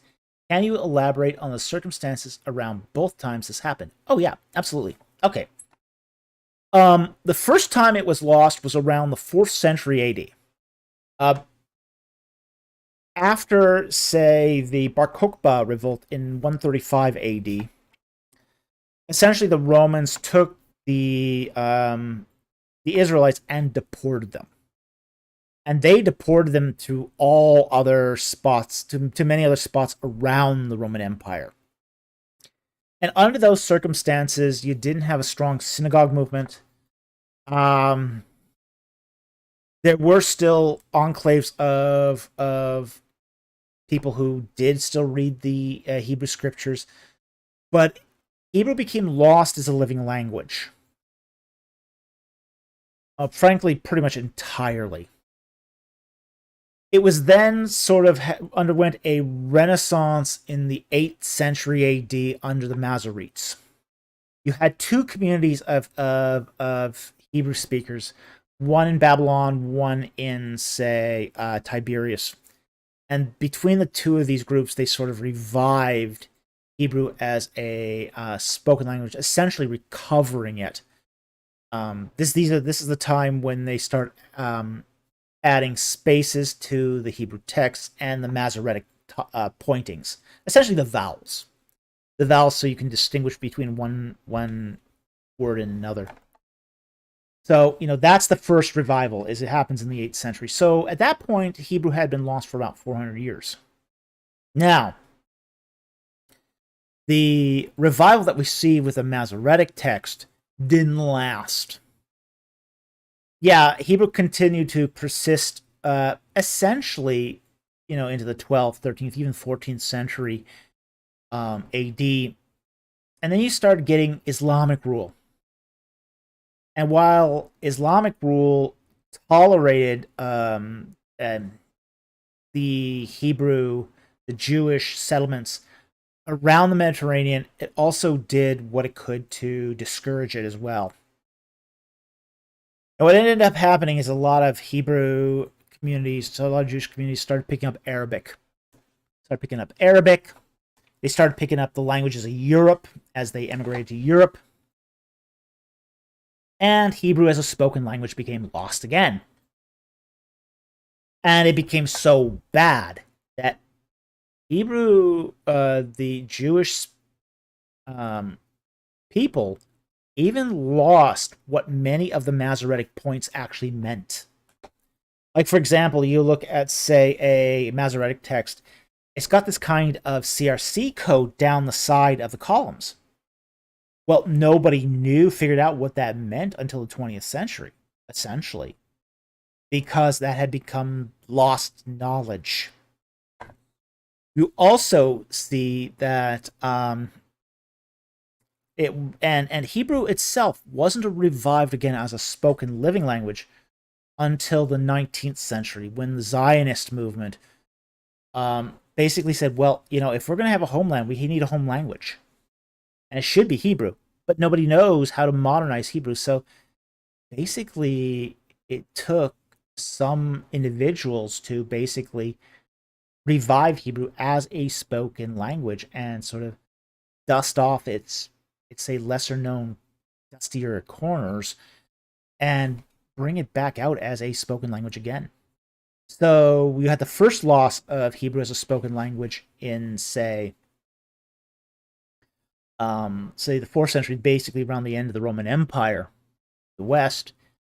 And the second time it was lost during, say, early modern Europe, essentially, the early modern period. So those are the two circumstances under which and there's slightly different circumstances. One was because of diaspora.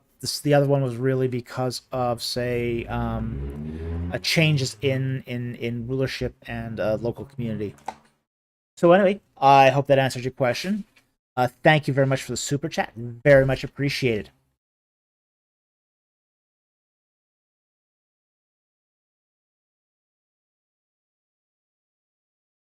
Okay, Michael Letourneau for $5 Canadian. Thank you very much for the super chat. In 2 Kings 2:23-24, is it possible that the 42 youths were actually threatening Elijah, not taunting him? Yes. Let's bring up that passage. Okay. 2 Kings 2:23.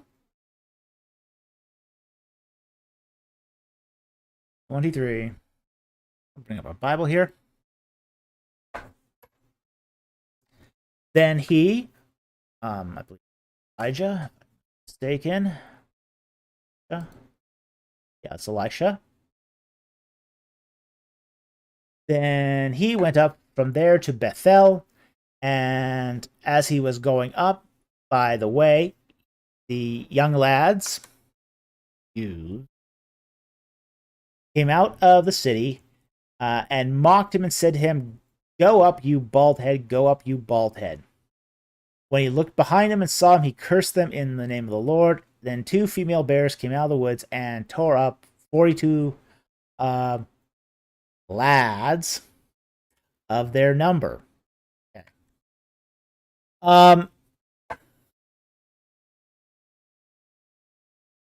Well, it's a particular threat. Okay. Now, this is something that's he is starting off. Let's see, where is he starting off again?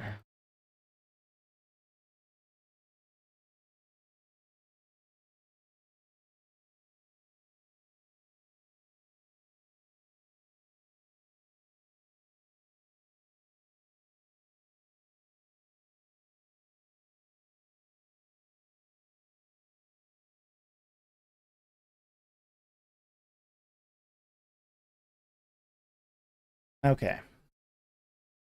Okay, first of all, the youths aren't youths. They're not are. They're young men. They're punks. Okay. So this is not children. These are not children.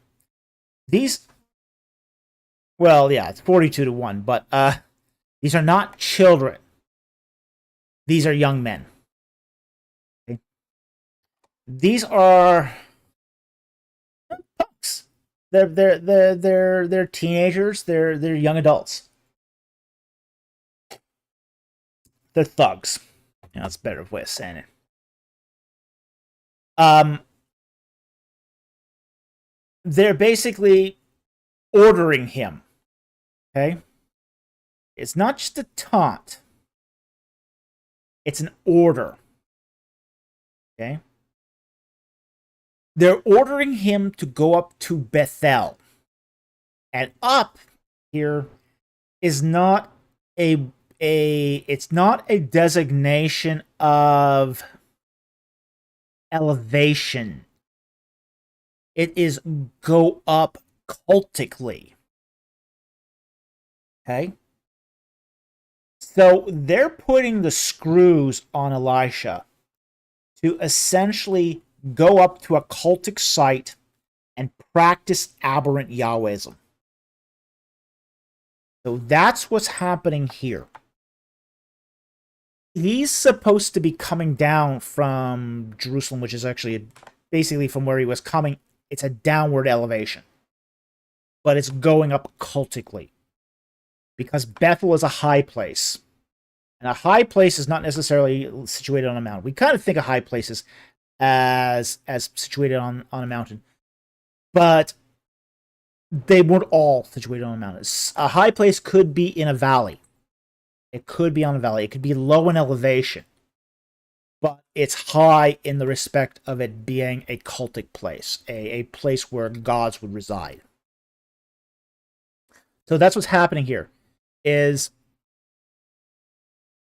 Elisha is basically he is being sort of strong-armed. He's being forced by a bunch of punks to go up to a high place to worship at Bethel. So yes, there is an element of threat involved here. Definitely an element of threat. These are not yellow kids. These are punks. They're youths. They're a gang. This is a gang. And this is a gang that's basically strong-arming a prophet to say, hey, you, go up to Bethel. Worship there. And Elisha's basically said he cursed him. And, you know, that's when the bears came out. Yeah, again, it's 42 to 1. You know, 42 to 1, you're still in the minority here. 42 to 1 plus 2 bears, well, that's sort of even the matter.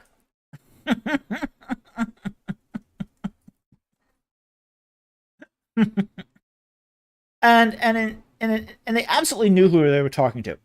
They knew that this was a prophet. But this was a prophet they wanted to turn aside, to worship in a high place. And that just wasn't going to, you know, the prophets knew better. Now, there were bad prophets who worshipped at high places. But you know, he's got the good, at least Elisha's got the good sense here to, you know, not go with the crowd. Yeah. Yeah, essentially. I mean, my wife points out here, it's like, well, they're basically intimidating him and saying, where's your God now? We're going to force you to go up and worship at Bethel. And Elisha got a second opinion on that one. So anyway, that's what's happening here. That's what's happening here is he's being compelled to go up to a high place. It's not that it's high up in elevation. It's a high cultic place. And these are not children. This is a street gang. This is a street gang. A religious street gang, but a street gang nonetheless. So anyway, thank you very much for the super chat. Very much appreciate it. I hope that answered your question. Okay. Next one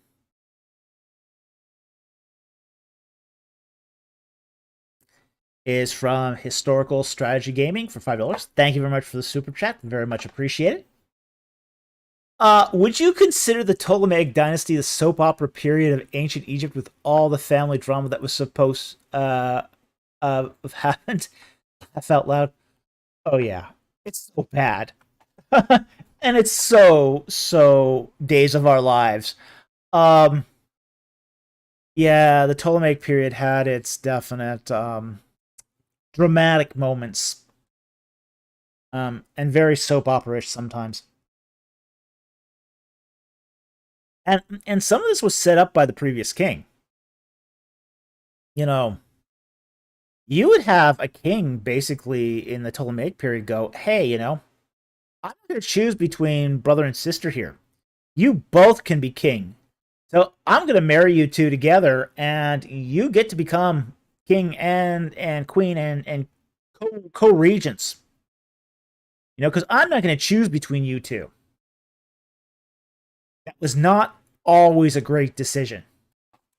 I mean, that's what happened with Cleopatra the Seventh. Is, you know, she's married off to Ptolemy the 12th, her brother, her half brother, and she's basically, you know, they're basically said, hey, you gotta live together and co-rule. Well, that wasn't happening. So there's definitely intrigue, attempted assassinations. Yeah, it was very Byzantine, very Byzantine. It was probably as close to a soap opera as you're going to find in a royal family in Egypt, really. Lots of intrigue, lots of betrayal.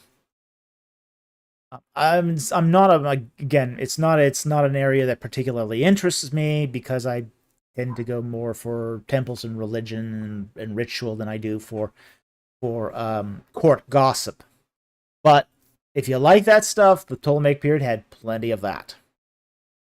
So that said, thank you very much for the super chat. Very much appreciate it. Okay.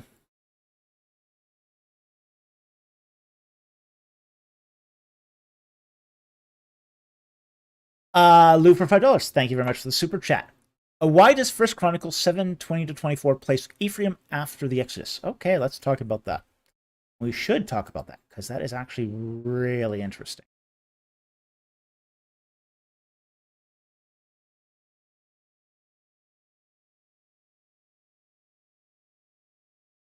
I know exactly what you're talking about here. So, all right, bring up our Bible.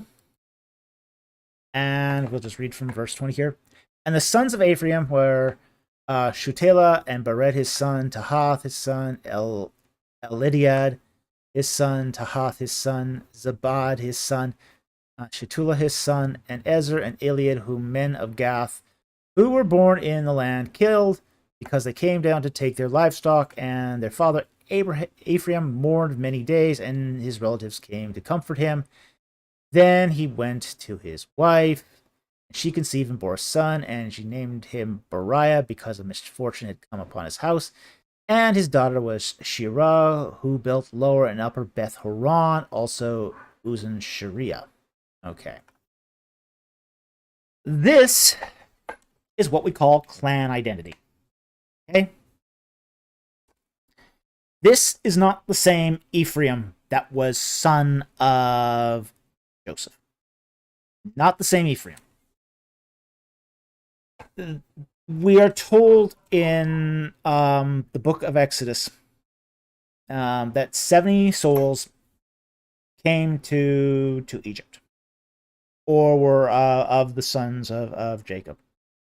And those sons were, included Joseph and his two sons, Ephraim and Manasseh.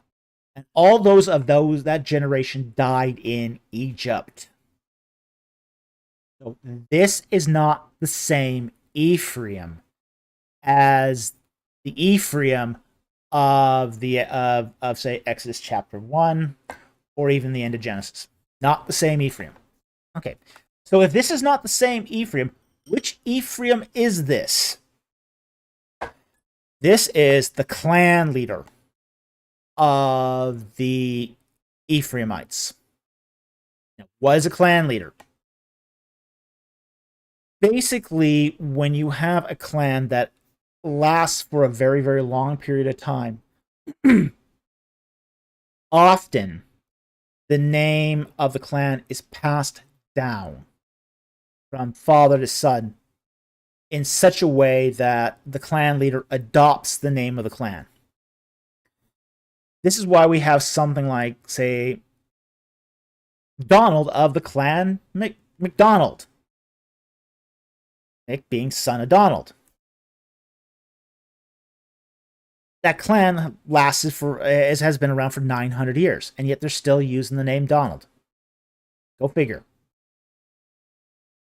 This is very, very common, where a clan leader will pick up the name of the clan, or its most famous progenitor. In this case, the most famous progenitor of the clan of Ephraim is Ephraim. So the clan leader was either named Ephraim, or his successor was basically named as Ephraim in his place. Okay, this is really, really common in clan identities. Really common. This is one of the reasons why I'm very much compelled to think that, say, the extended long ages that we find in Genesis 5 and 11 are actually clan identities. Essentially, many generations where, say, the clan's name or clan's progenitor's reputation is passed down along a clan line. Because we do see this so often. And we do see this often in the biblical text. And here is a great example of it. Not the original Ephraim. This is a descendant of the original Ephraim, but one who came out of the land of Egypt after the Exodus, who settled in the land of Canaan, and whose sons were killed by the men of Gath. And then he has new sons who then populate Beth Horon and Uz and Sharia. So that is what we're seeing here. This is clan identity. This is clan identity. The sons of the Ephraim and the Ephraim of verse 22 are not the same as basically the Ephraim son of Joseph, but are descendants of the son of Joseph. So, anyway, I hope that makes things clear. I hope that clarifies the situation. But it's essentially clan identity. And that's what's going on here, is that what the text here is showing you is that even though that there was this brutal tragedy, that all the sons of the clan were butchered by the men of Gath, the clan identity has survived. And the name of Ephraim lives on. So anyway, I hope that answered your question. Thank you very much for the super chat. I do have to say that of all the sort of hermeneutical tools that we often see in biblical studies, clan identity is often one of the most important and one of the least utilized amongst exegetes. And a lot of it just comes out of the fact that they don't understand, people, exegetes, and even a lot of full biblical scholars don't understand how clans work and how important they are for understanding the Bible. If you understand the clan system in the Bible, you have got 70% of the Bible, sort of, you understand about 70% of it right there. It's that important. It's the most, I mean, tribes, yeah, tribes are interesting, but clans, the whole Bible, the whole Old Testament is structured around clans. You understand the clan structure, you understand a lot about how the Bible works. So anyway, thank you very much for that super chat. I hope that helped, and really, really appreciate the super chat. Thank you so very much. Okay.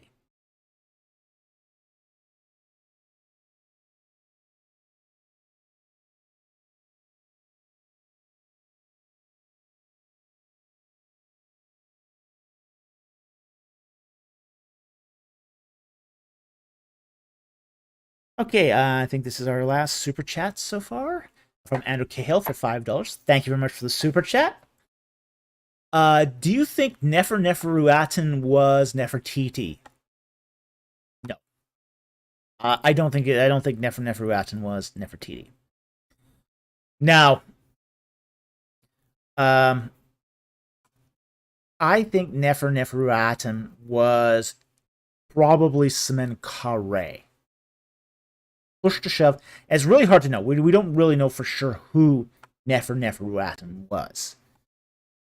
We actually have one Amarna letter addressed to Neferneferuaten. I do think it's probably Semenkare.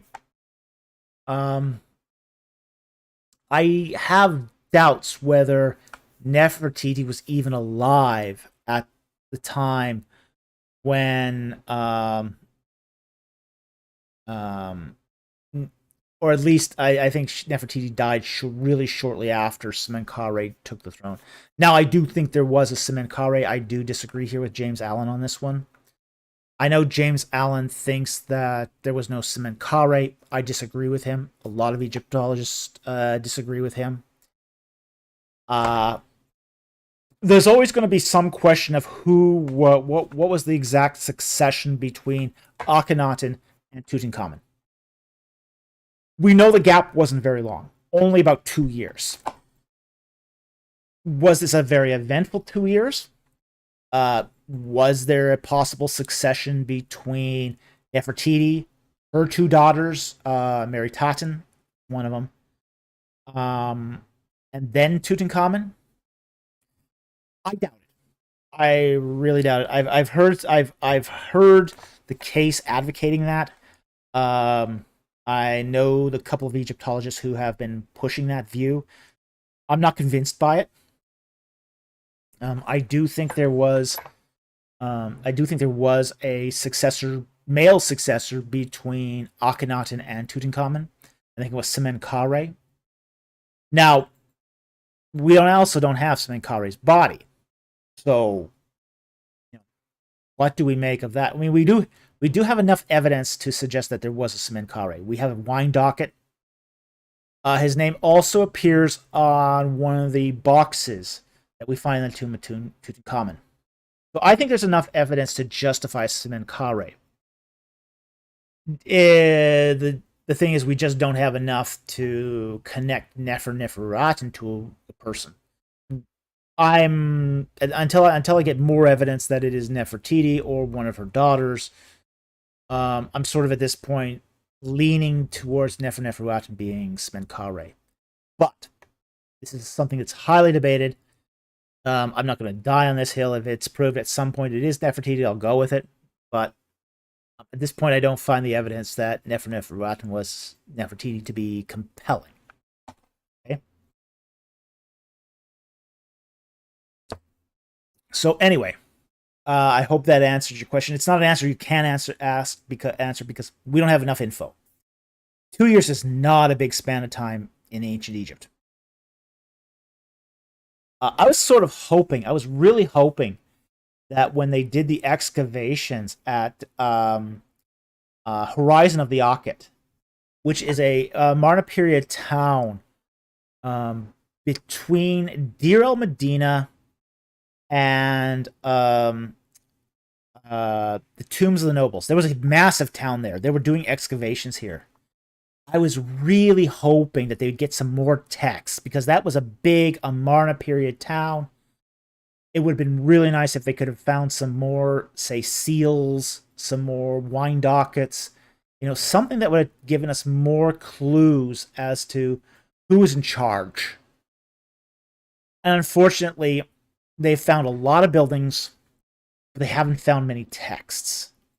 In fact, I don't know if they found any texts, even though this was the city that all the administrators were supposed to have lived in. So, unfortunately, you just can't will texts to appear. Which I wish you could. It would make things life a lot easier. So, again, we're just going to have to admit at this point, we don't know. We don't know until we have more information. So, anyway, unfortunately, that's the best answer I can give you right now. Thank you very much for the super chat. I very much appreciate it. And it is a good question. We just don't have enough info yet. Okay. With that said, we can now take some non-super chats here and see what we come up with. Alrighty. And again, I am scanning for that Q colon.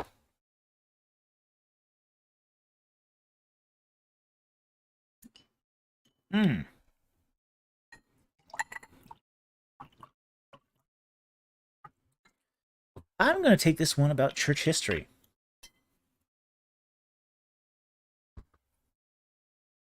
From St. Ronan. And he asks, I want to study about church history. In which area about it should I best start with? By the way, good evening, Dr. Falk. Well, good evening to you too. That is really going to depend on what your interest is. Okay? There are some church history is a huge area. Huge area.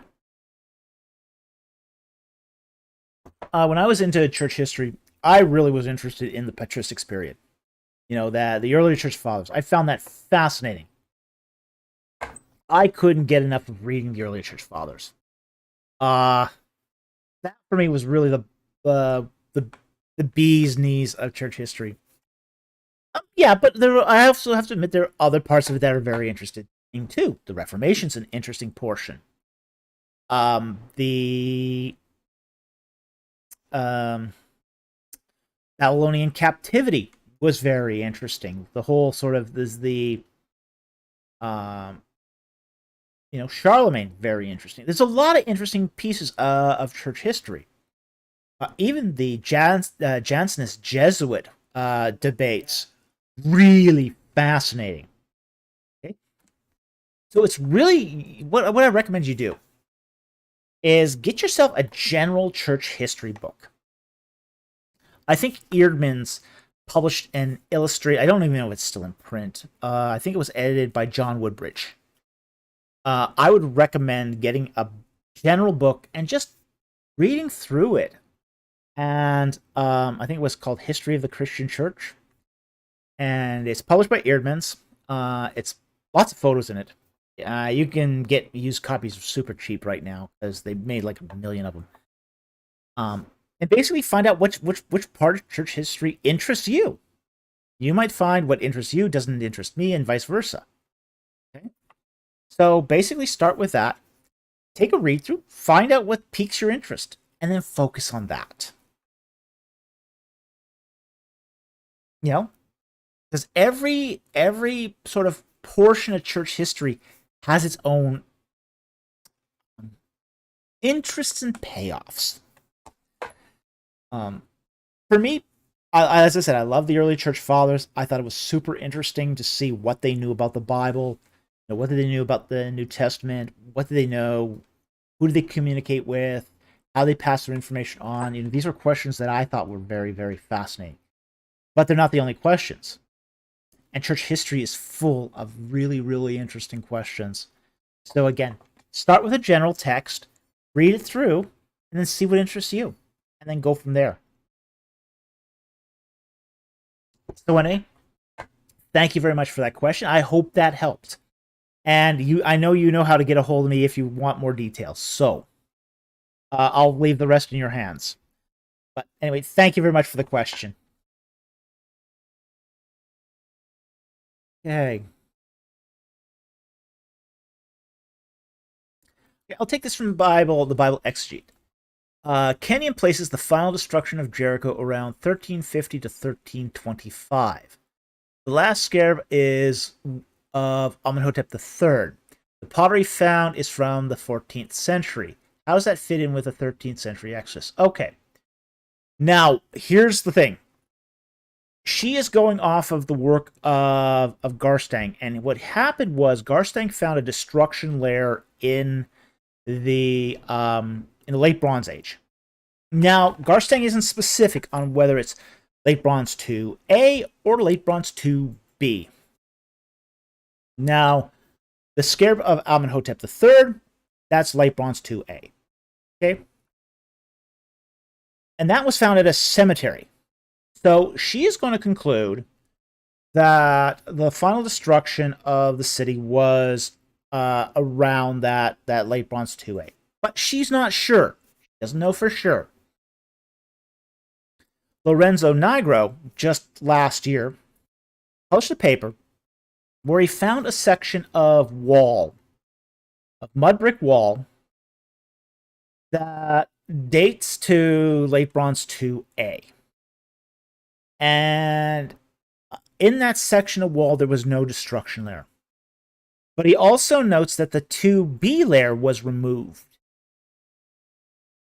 So, by process of elimination, you can sort of figure out that if there was a destruction layer on that section of wall, it couldn't be in 2A, it had to be in 2B. So it's like this. We have a definite destruction layer in Late Bronze 2.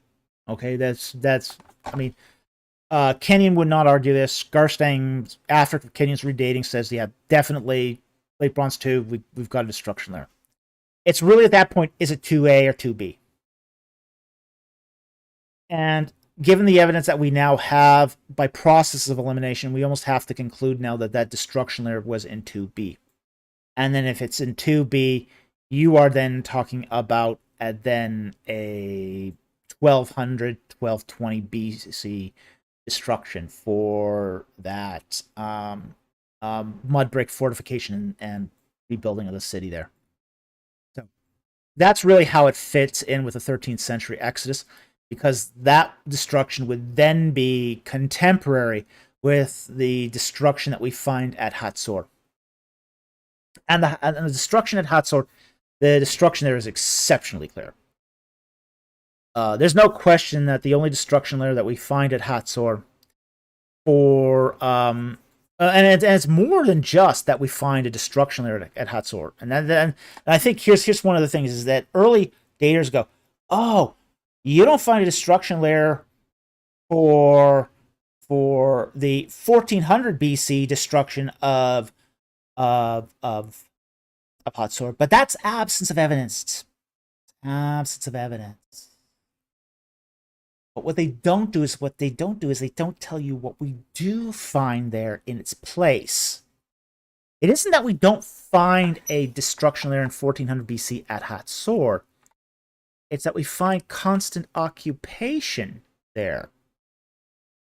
We find all the traditions of Mycenaean ware that go from essentially the early Bronze Age all the way through to Late Bronze 2B at Hatzor. So what we find at Hatzor is constant occupation for Hatzor. In the early Bronze Age, right up until 1220, 1200 BC. That's a very different situation. Because if you have evidence of constant occupation, you cannot at the same time too say, well, the layer's just missing. Because now you have to deal with the fact that, yeah, people are still living there when it's supposed to be destroyed. So the issue is ultimately, how are you going to correlate Garstang's late Bronze 2 layer with what we know from Nigro's excavation and what we know at Hatzor? And the stratigraphy at Hatzor is nearly perfect. I mean, it's beautiful stratigraphy. It was undisturbed. It's a great site. We didn't get a lot of environmental wear like we do at Jericho. So I think it's really clear at this point that the 13th century destruction of both, say, Hatzor and Jericho do coincide. They're contemporary. They are contemporary, and that then leads us to the inevitability of a 13th century exodus. So, and frankly, I posed this question to Bryant Wood. Now, I posed this question to Bryant Wood in 2017. Bryant Wood, he's redating, City 4's destruction to the 14th century. And it's like, okay, fair enough, you do this. Where does this match with Hatzor? I said, Joshua, according to the Bible, Joshua destroys both Jericho and Hatzor. You need contemporary destruction leaders for both Hatzor and Jericho. You can't get out of that. He had no answer. He had no answer. He just sort of sat there. Like, all right, where's the destruction layer at Hatzor? Where's the smoking gun? Where's the smoking gun that shows that this destruction layer and the destruction layer at Hatzor match? Hey, and I even told him, hey, I'll give you a bonus here. They don't even have to match closely. If it matches within 100 years, I'm good. I mean, really, those two destructions are within 5 years of each other. But I even said, hey, 100 years, I'll give you 100 years. You get enough wiggle room of 100 years, I'll accept it. He couldn't. And everyone in the audience saw that too. That the Exodus rises and falls, the day of the Exodus rises and falls on the date of the correlation of the conquest. If you don't have matching destruction layers for Hatzor and Jericho, you don't have the smoking gun. And there's only one set of destruction layers that match both sites. It's at that late Bronze 2B. Late Bronze 2B is the only place across both sites that match. There's nothing that comes even close across the both sites. So anyway, that's how it fits with the 13th century Exodus. I hope that answers your question. Thank you very much for the question. Take this follow-up. Hatzor also has a minor destruction layer around 1350, just a couple of temples destroyed. No, it doesn't. No, it doesn't. It doesn't have that. This is a fiction that's basically foisted by ABR from time to time. No, it does not have a minor destruction.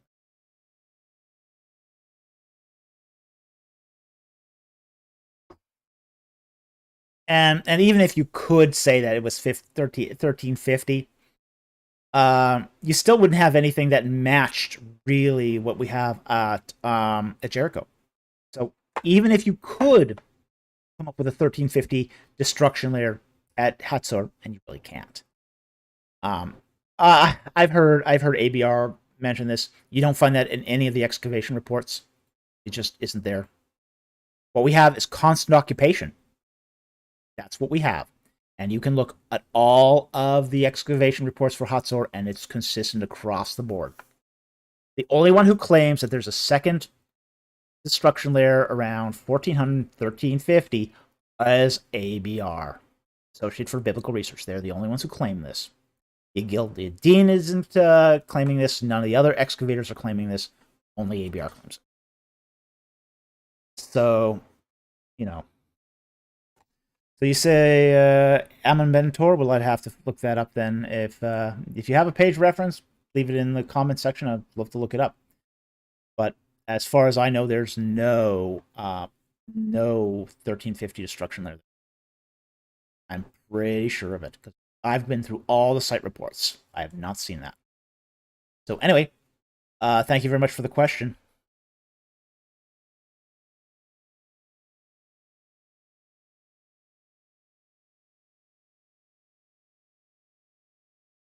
See what else we have here.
Okay, I'll take this one from Keeps Learning.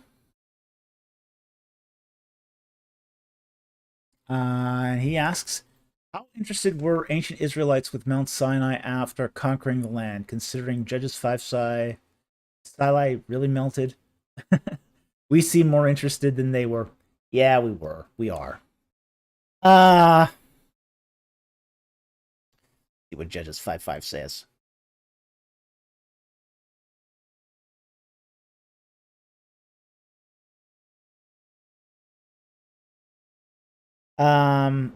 Okay, this is the poetic Judges 5. This is the poetic section of Deborah and Barak's defeat of the king of Hatzor. Okay, now it's the king of Hatzor, but not Hatzor itself. They don't actually go up against Hatzor itself, but his forces. In verse 4, it said, "The Lord, when thou didst go out from Seir, when thou didst march from the field of Edom, the earth quaked, the heavens also dripped, and even the clouds dripped water. The mountains quaked at the presence of the Lord, this Sinai at the presence of the Lord God of Israel." Okay. And that's probably flow, trickle, drop. Natsal is the verb here. Okay. No, Sinai didn't really melt. This is poetic language. It's meant to convey a certain sense here.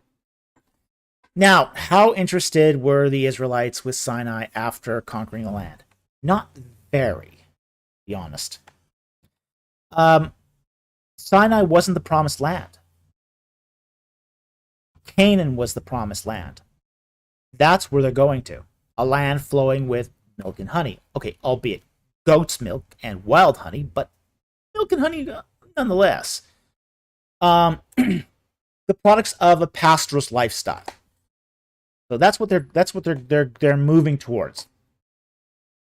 Sinai really doesn't have anything to offer. Now, at the time that they're wandering through the Sinai Peninsula is still savanna. They can still graze their flocks there. But that's going to soon come to an end. The Sinai at that point is rapidly entering into a phase of desertification. And frankly, by the time of the Iron Age, Sinai is pretty much a desert. Pretty much a desert at that point. Really, it had nothing to offer them. It became a sort of a pilgrimage site into, say, the Second Temple period, especially in the Hellenistic period, it became a bit of a pilgrimage site. You have people reporting that they did pilgrimages to what they thought was Mount Sinai. It was pretty unusual. Well, not many people did it. And we are definitely more interested in them. Some of this is the fact that we are trying to, as North Americans, as modern 21st century North Americans, we're obsessed with proof. We're absolutely obsessed with proof. We want to know that what we believe has a basis in fact. So for us today, people knowing where the real Mount Sinai ties an event of the distant past to physical geography. That makes it somehow more real to us. In ancient times, people didn't care that much. Really, Mount Sinai for the ancient Israelites was part of the past. It was something they went through. It was something not so good they went through to get where they are today. They're not keen to revisit that. So, while you did have some people in, say, the first century do a pilgrimage to what they thought was Mount Sinai, it wasn't really big.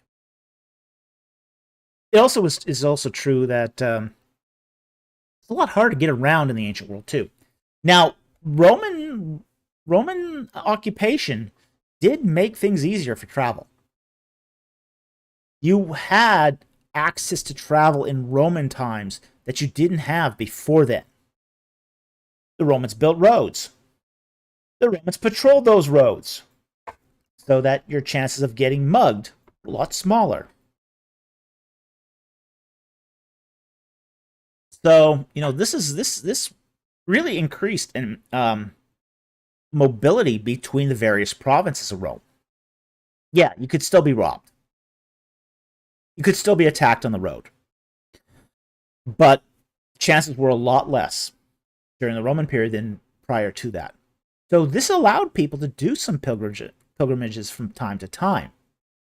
And we do see religious pilgrimages in the Christian era, especially when you start getting into, say, the post-Nicene era, where you get like empresses, doing a pilgrimage to Jerusalem to see holy sites. Some of these pilgrimages were conducted to Mount Sinai. At least what they, as I said, what they thought was Mount Sinai. So, again, it's going to depend. Up until the Roman period, there was not much interest and almost nobody did it. When you get into the Roman era, now you start get people with the safety of roads, safety of travel, ease of travel. You're going to get more people interested. More people are willing to take the risk. And then when you get into the Christian era proper, yeah, then a lot of people start doing it. So anyway, I hope that answers your question. Thank you very much for the question. It's an interesting question.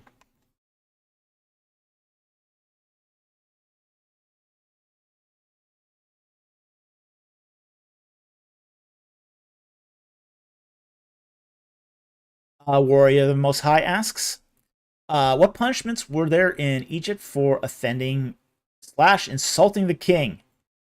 Oh, you don't want to know. What sort of punishments were given to criminals and thieves?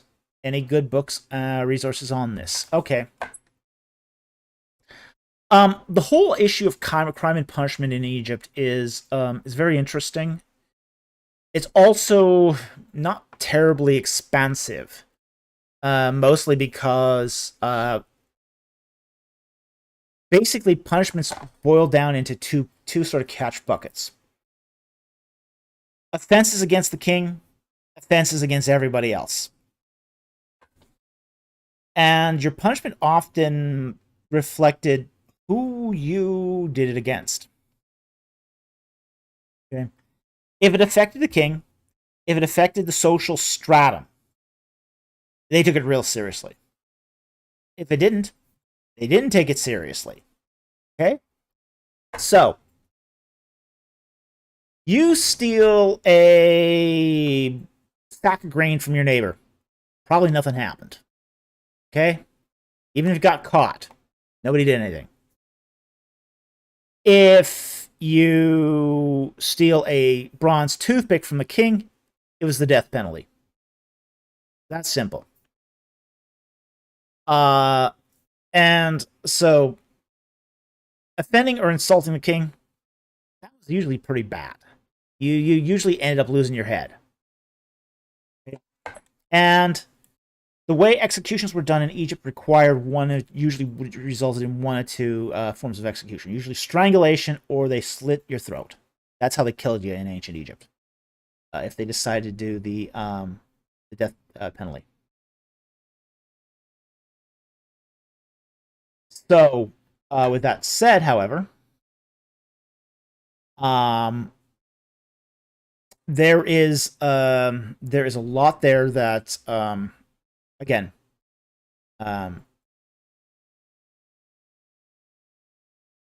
depends again entirely on who it was against. Again, if you stole from your neighbor, nobody cared. If you stole from, I mean, even people who did offenses against temples, generally, unless, I mean, if you stole directly from, say, a god or a king's bark, yeah, you could be beaten pretty bad. But they usually let you live, even though they beat you to an inch of your life. They usually let you live for that. But if it was against the king, yeah, they killed you for that. So that's really what it comes down to ultimately. So anyway, thank you very much for the question. Very much appreciate it. And I see Bible Exegete is back. All right. Yeah. He says Ben Tor, Hatzor at the end of the Late Bronze Age, back to basics. Sharon Zuckerman's temples of Midianite Hatzor, both Ben Tor and Zuckerman proposed a destruction layer in the late 14th. Yeah, that I have that book by Ben Tor. That destruction layer has been mostly redated to the late 13th century. So I do have that book on my shelf actually. So yeah, that's been mostly redated. So I don't know what to say about that. But literature changes on this. So yeah, I don't think there's a second layer there, honestly. So anyway, I'd still need a lot more because I'm familiar with that particular dating of that particular layer.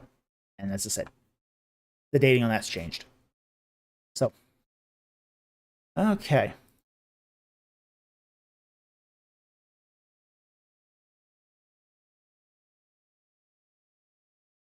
I'm going to take one or two more questions, and then I will call it a night. Kurt F. Okay. Good evening, Dr. Falk. How are you? I'm doing well, thank you. I'm tired. I had a long day at work, a very long day. So I'm actually quite exhausted, which is why we're going to call this night really soon.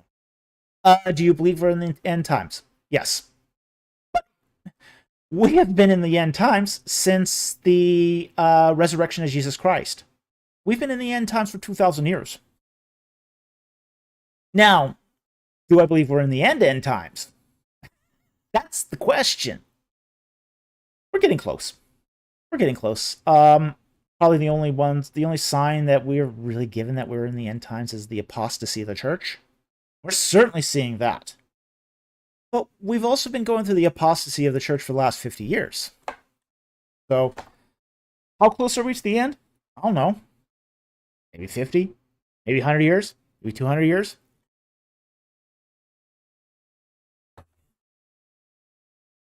I wouldn't make any short-term plans based on that idea.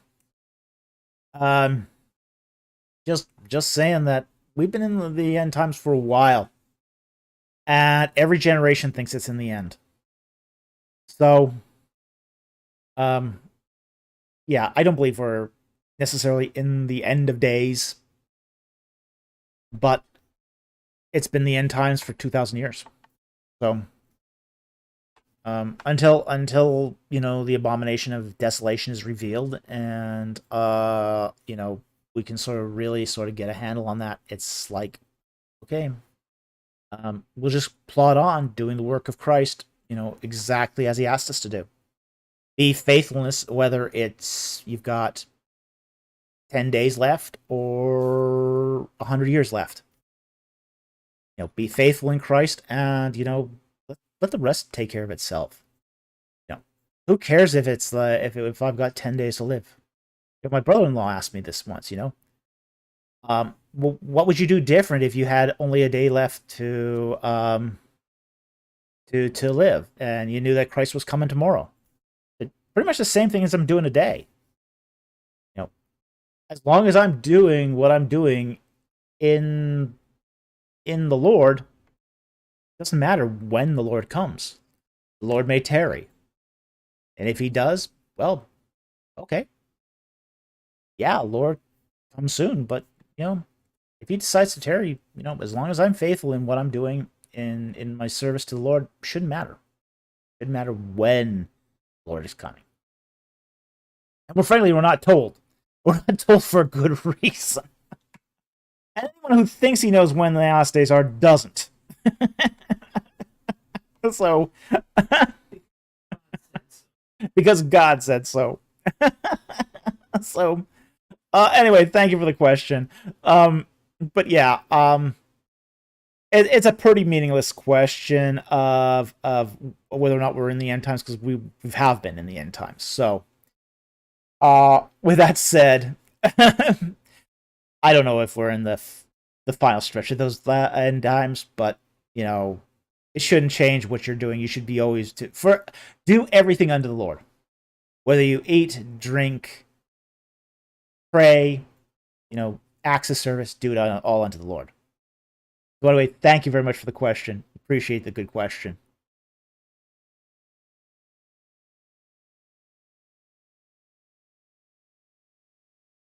All right, I think that's going to be the last question I'm going to take for the night. So, I'm going to down. We have been going now for 2 hours. Oh, gee, 3 hours and 17 minutes. We've been going that long? Wow. We've been going a long time tonight. I think that's a symptom of how tired I am, as I'm losing track of time. So anyway, I want to thank everyone who joined us tonight. It was a great set of questions tonight, as always. I want to thank all our super chatters who have helped contribute to the ministry. I also want to thank our Patreon supporters who help us with equipment upgrades and who really help us out when things break, essentially. I also want to thank everyone who subscribes to our channel, who leaves a comment, leaves a like, even leaves a dislike. If you leave a dislike, YouTube treats that like a like. So, Historical Strategy Gaming says 4-hour stream coming soon. Laugh out loud. Yeah, it could yet happen, because I've been getting a lot of late shifts from my employer recently, and if I'm that tired, anything could happen, including a 4-hour live stream. So anyway, I want to thank you all for joining us tonight. I want to thank you very much for participating, for being really active in the live chat. I also want to thank you guys for some great questions, and I want to thank you all who supported our channel for your super chats. So you guys have a really wonderful night. Thank you very much for watching, and I will see you next time on Ancient Egypt and the Bible. Good night, everyone.